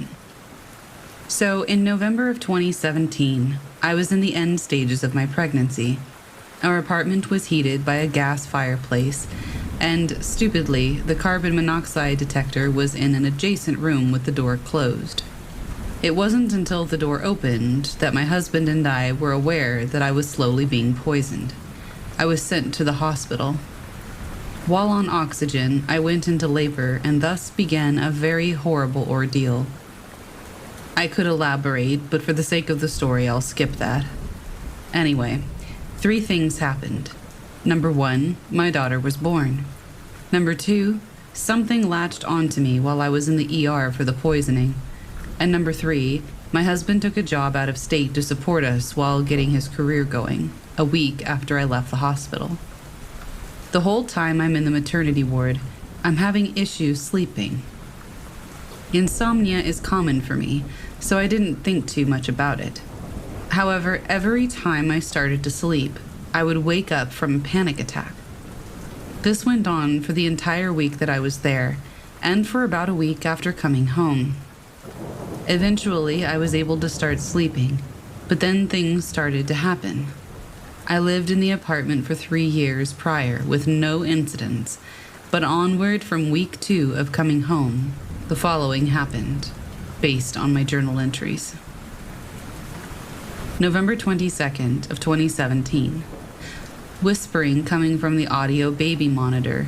This is a common occurrence from this point forward. December 8th. The first unusual cold spot found. Living room was always about 20 degrees warmer than the rest of the apartment because the heater was there, but suddenly it was freezing in one spot of the room. It was never cold there again. December 11th. The Babymobile's battery drained rapidly. This also became common. First set of batteries lasted a month. All following batteries died within 72 hours. Was eventually moved to my mother's house, where the mobile operated as intended. January 3rd, 2018. Never felt comfortable being in the house. Felt cold no matter where I was. Started living in my mother's house to avoid being in my apartment. February 17th. Mother's landlord threatens to up my mother's rent if I don't leave. I return home. Was greeted with a horrible stench and was forced to clean my whole house top to bottom to get rid of it. Daughter starts to scream in her sleep. This occurs about once a week. I can't wake her, but she's screaming. Doctors find nothing wrong. April 1st. Husband returns home. Everything stops happening. I feel like I'm crazy because no one has witnessed this but me. He gets a job at home. Everything seems fine. We live happily. August 6th. While outside on the balcony, the door handle that I had just used with no problem breaks, trapping me outside. While trying to climb down from the second floor, I fall, break my back, and end up hospitalized. My aunt moves in to help with my daughter while I recover. Months later, my aunt confesses that from day 1 of being there, she felt like someone was watching her and was often cold. I was drugged up for 2 months while recovering, so I don't have much to say. October 27th. We decided to move my daughter into her own bedroom before her birthday. We had the baby monitor, a blanket, and a bag sitting on the coffee table when we all stepped outside, my husband, my aunt, my daughter, and I, to see our friend in the parking lot. When we returned, the baby monitor was sitting on the floor, 3 feet away, in an upright position. This is when my husband believed me about what I said happened while he was gone, and my aunt confesses her issues. October 29th. A doll that had been sitting on a shelf in my daughter's room is sitting upright in the middle of the living room the next morning. My daughter could not reach it or leave her crib. My aunt was sleeping on the couch and heard no one in the night. November 2018 to July 2019. I'm grouping this together because there's too much stuff in the journal. Basically, the house went haywire. I have several days where multiple entries occur.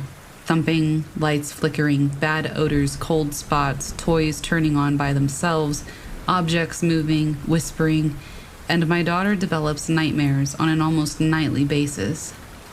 March 9th. Our friend W comes to visit. In a very disturbing way to greet her, the word hello is written on the bathroom mirror from a marker that originated from a separate room. This isn't her first dealing with hauntings, so she replies with, "Hello, who are you?" Later it replied with, "Rick." June 14th. Our friend L asks to use our apartment to host a party for an MLM she was a part of. 30-plus people show up throughout the night. One, who has never stepped foot in our apartment prior, commented that the bathroom light kept turning on and off the whole night, even when nobody was in there. June 29th. My mother and her boyfriend come to visit. Everyone was drinking and goofing off. Suddenly, the boyfriend demands to go home and leaves without explanation. Later, my mother informs me that he saw a black mass floating around the ceiling, hovering around me, and moving like it was pulling something out of me. He convinces my mom to have a cleansing done. July 1st, evening. My mother, with the aid of her boyfriend and guidance from his friend, performed a cleansing, drawing everything out of the main door. My daughter screamed the whole time this was happening, but immediately fell asleep once it was over. The house felt still, like it was frozen in time, until sunrise. July 2nd, morning. A black handprint was found on the roof outside our stairs. Context: I lived in a multifamily home. The stairs to the second floor were outside because the second floor is a separate apartment. From then on, we didn't have anything else happen. We moved out in June of 2020. 2 months after my daughter asked me why we no longer lived in Old House, I told her why and that we were not moving back there. She replied with, "Good. Mr. Black was scary. He wanted to eat my face."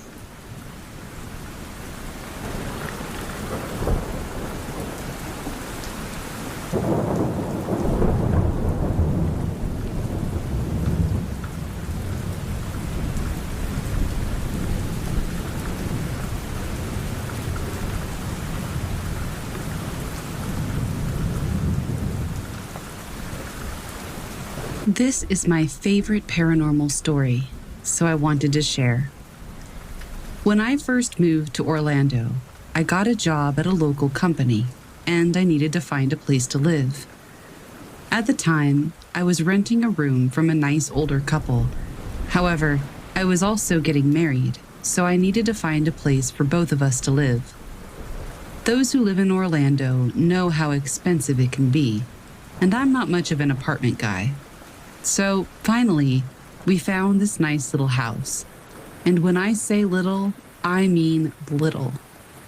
Anyway, the landlord gave us a great deal. He didn't really want to spend any time fixing the place up because it wasn't worth it. After all, it was really small and really old.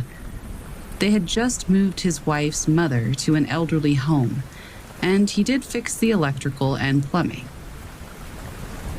I agreed that I would paint and fix things up so long as the basics worked. He was a really nice landlord, and we got along great. A few weeks after we moved in, the wife came by and let us know that they would be away for a bit. It turns out her mom passed away a few days prior, and they were taking her back to the old country, as she put it. I felt bad. I didn't know she was that sick, and we moved into her house. After that, nothing seemed out of the ordinary, but the air about the house did change a little, or at least I thought it did. Shortly after, I got married and we settled into our daily lives. I was working on the front porch one day when I found a small brooch under one of the rotten boards. It was pretty nice, so I brought it inside and placed it on the mantel.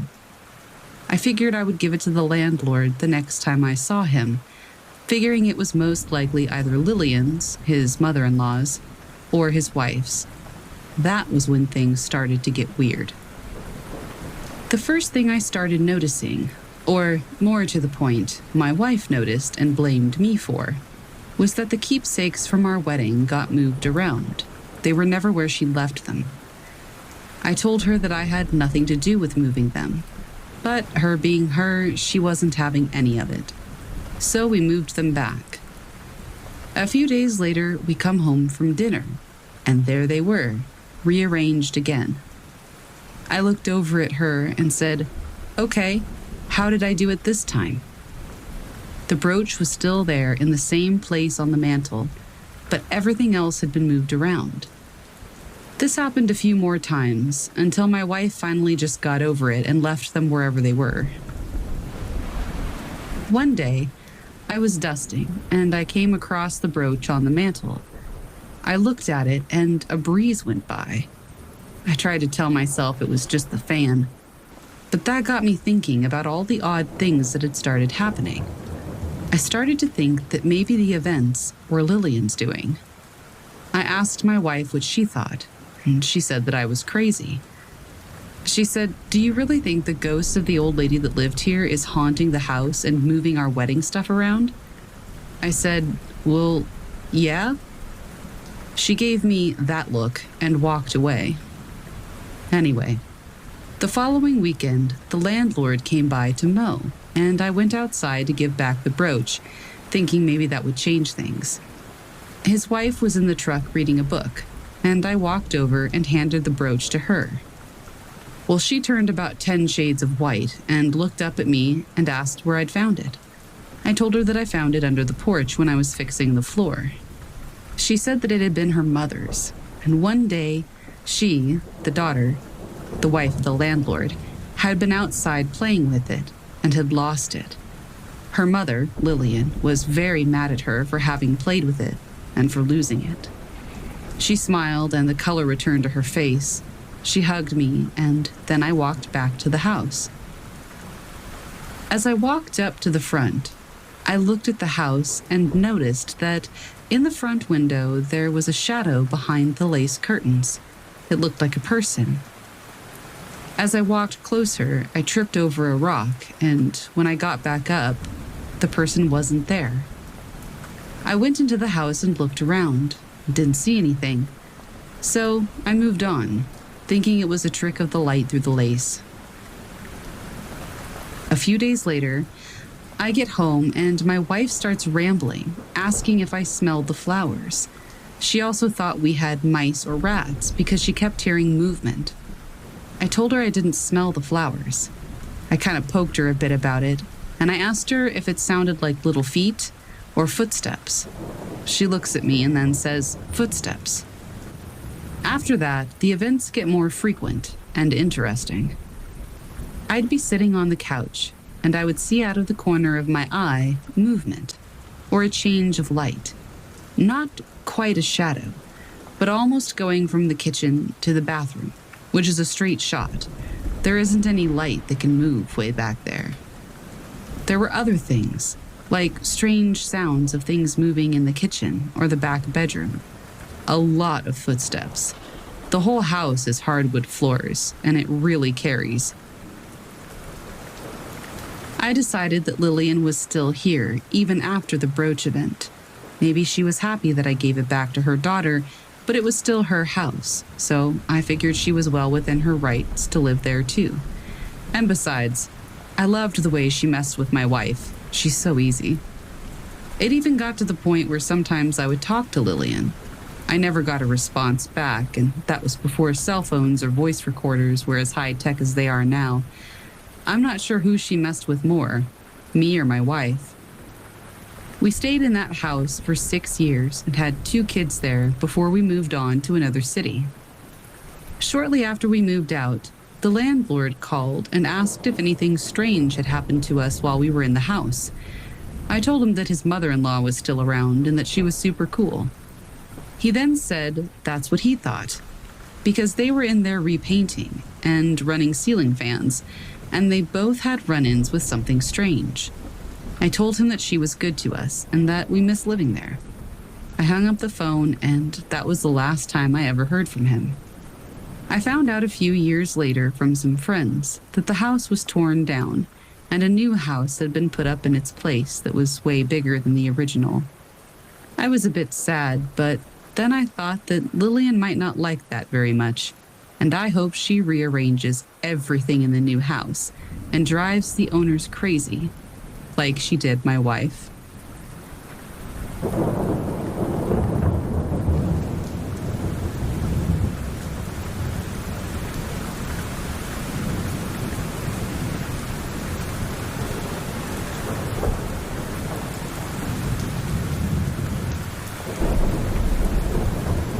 So, when I was about 15 to 16, my neighbor asked my sister, we'll call her Cassie, and I if we could stay at her large century house while she was on a business trip for 2 weeks. Having been close to our neighbor and loved her dog and kitty, we said, of course. Cassie slept in the master bedroom, and I stayed in the second bedroom upstairs, which is connected to the attic. Now, Cassie and I always loved creepy stuff, always watching ghost adventures every Friday night, and we shared a lot of personal paranormal experiences together. We would always open the small attic door and mess around, saying we should go in there. I'm glad we never did. One night, Cassie stayed next door while I was at the neighbor's. I was sitting on the couch with the dog and kitty next to me, watching TV. My neighbor has one of those alarm systems where if you open an entrance door, a little beep goes off. I heard the beep and didn't really react, expecting to see my sister or mom walk in to come hang out. After a minute of waiting to hear something or for someone to come in, nothing happened. I called out for Cassie, but no answer. I messaged my mom and asked if it was her, but she wasn't even home. What scares me is the beep goes off for any door, meaning it could have been the front door that was maybe 5 feet from me on the other side of the wall. I brushed it off so I didn't get too scared and continued watching TV. Except after about 30 minutes, I started hearing footsteps above me, which would have been the master bedroom. I look to my left and see the dog. I look to my right and see the cat, so it couldn't have been them. I turned the TV down and listened some more, and it sounded like the footsteps just paced back and forth. I had my sister come over and spend the night with me that night. The next day, I went to my neighbor's right after school, and I saw the basement door was open. Odd, but I closed it and went about my day. I started to clean her dining room and moved chairs away from the table to sweep underneath it. I remembered that the broom was upstairs, so I ran up really quickly to grab it, and as I came back down to the dining room, one of the chairs was pushed into the stairway entrance, blocking me in. Again, I just brushed it off and pushed it back. Except once I started sweeping, I felt something almost rush up behind me, so much so that I dropped the broom and ran my butt next door to my parents. The last few days consisted of random stuff moving, doors opening, and lights being on while we were at school. When my neighbor got back home, she paid us, thanked us, but then asked if anything weird had happened. I explained everything to her and she sort of laughed and said, "Yeah, that happens a lot. I didn't want to tell you girls beforehand in case it would deter you from staying there." She also mentioned I slept in the most haunted room in the house, the second bedroom upstairs with the attic. I brought up the basement door, but that's where her vibe changed. She said that's the one place in her house she won't mess with, because it just scares her that much. Needless to say, after those 2 weeks, I sort of avoided going there. For a few years, at least. Then, after I graduated high school and moved out of my parents', my neighbor offered a room in her house for me to stay, and I said yes. So after I moved in, she let me stay in what she called the piano room, which had a piano in it that came with the house. She took the piano out and moved it into the garage, so I actually had room for my stuff. For the first few nights, I definitely felt weird vibes. Maybe it was just because I am biased and had weird stuff happen to me years before, but I always believed I could sense supernatural stuff ever since a young age. Basically, the vibes were off. I would wake up in the middle of the night, hearing what sounded like piano keys, but just enough to wake me up, and that was it. A few weeks later, I got myself a cat. I still have her to this day, and she's my sweet baby. Anyway, she would react and stare at things that were invisible to me. And while I know that cats can be weird, I know animals are sensitive to the paranormal, so I got freaked out any time she would meow or paw at something that wasn't there. While my neighbor still lived in and owned the house, she was constantly away on business trips or stayed at her mom's house. At this point, her dog passed away and she had her cat at her mom's house, which is why she had offered me a room, so the house wasn't always empty. I would hear so many strange noises at night coming from the master bedroom and in the kitchen. I remembered a weird one from the kitchen. It's sort of hard to make a good visual, but I'll try. So, the basement door was actually next to the fridge, but the door was blocked by my neighbor's dishwasher so that nobody could get in or out unless the dishwasher was moved. I'm standing looking through the pantry, back facing the basement door, and in the reflection of the pantry door, I saw the basement door open up ever so slightly. I swear it felt like a horror movie. I whipped around, locked the basement door, and went to my room. My neighbor and I ended up having many conversations about the weird stuff. She didn't go into a lot of detail about her experiences, but my mom said she told her a few and was genuinely scared, and that I shouldn't ask her anymore. I also just remembered another one from a few years before I moved in. I was out sitting by our sandbox in the backyard, and I saw out of the corner of my eye my neighbor go down to her driveway and take her garbage cans back up to the house. And you know that sound of a garbage can dragging along a gravel driveway? Distinct for sure, right? Anyway, I heard the sound stop right by her garage. I looked up to wave, but no one was there. I assumed maybe she had gone inside or something. But then when I went inside for the day, my mom said that my neighbor was going to be home late and asked if I could take her trash cans up to the house. I froze dead in my tracks. I swore up and down that I heard and saw someone doing it already. But my mom chalked it up to the heat of the summer getting to me. That's one I'll never forget. Another thing I should mention that always seemed eerie to me is that my neighbor constantly tried to sell the house. A family would buy it, but would move back out so quickly. This happened for years and years. The listing price wasn't expensive either, especially for being a big home in a decent area of town. As I got older, I now think that the aura of the house is just off, and it made everyone move out. Eventually, she ended up selling it again, and the current residents have stayed there the longest.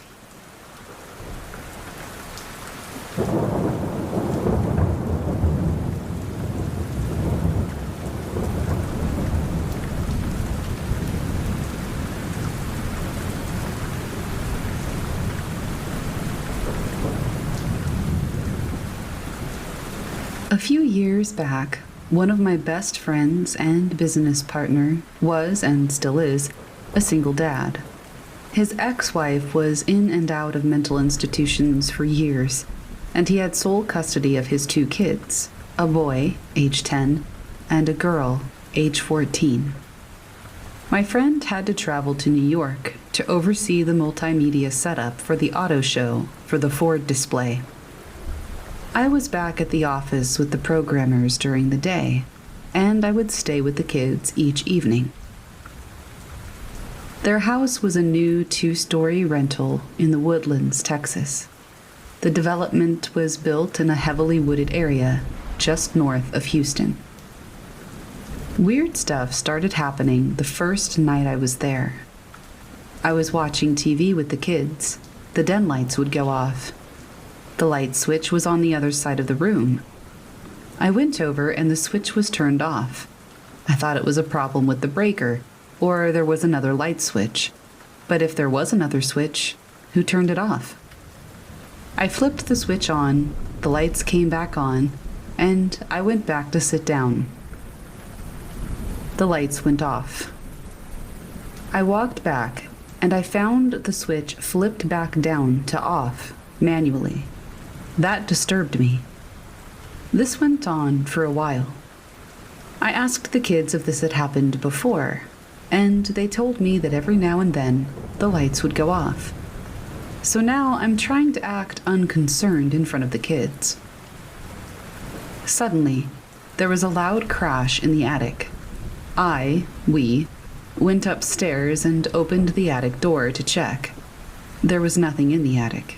It was completely empty, and thus we had no explanation as to what had made the loud noise. I'm thinking that there's someone else in the house. Their mother had shown up unexpectedly before at their old house, but she was in jail at the time and supposedly didn't know this address. Things quieted down.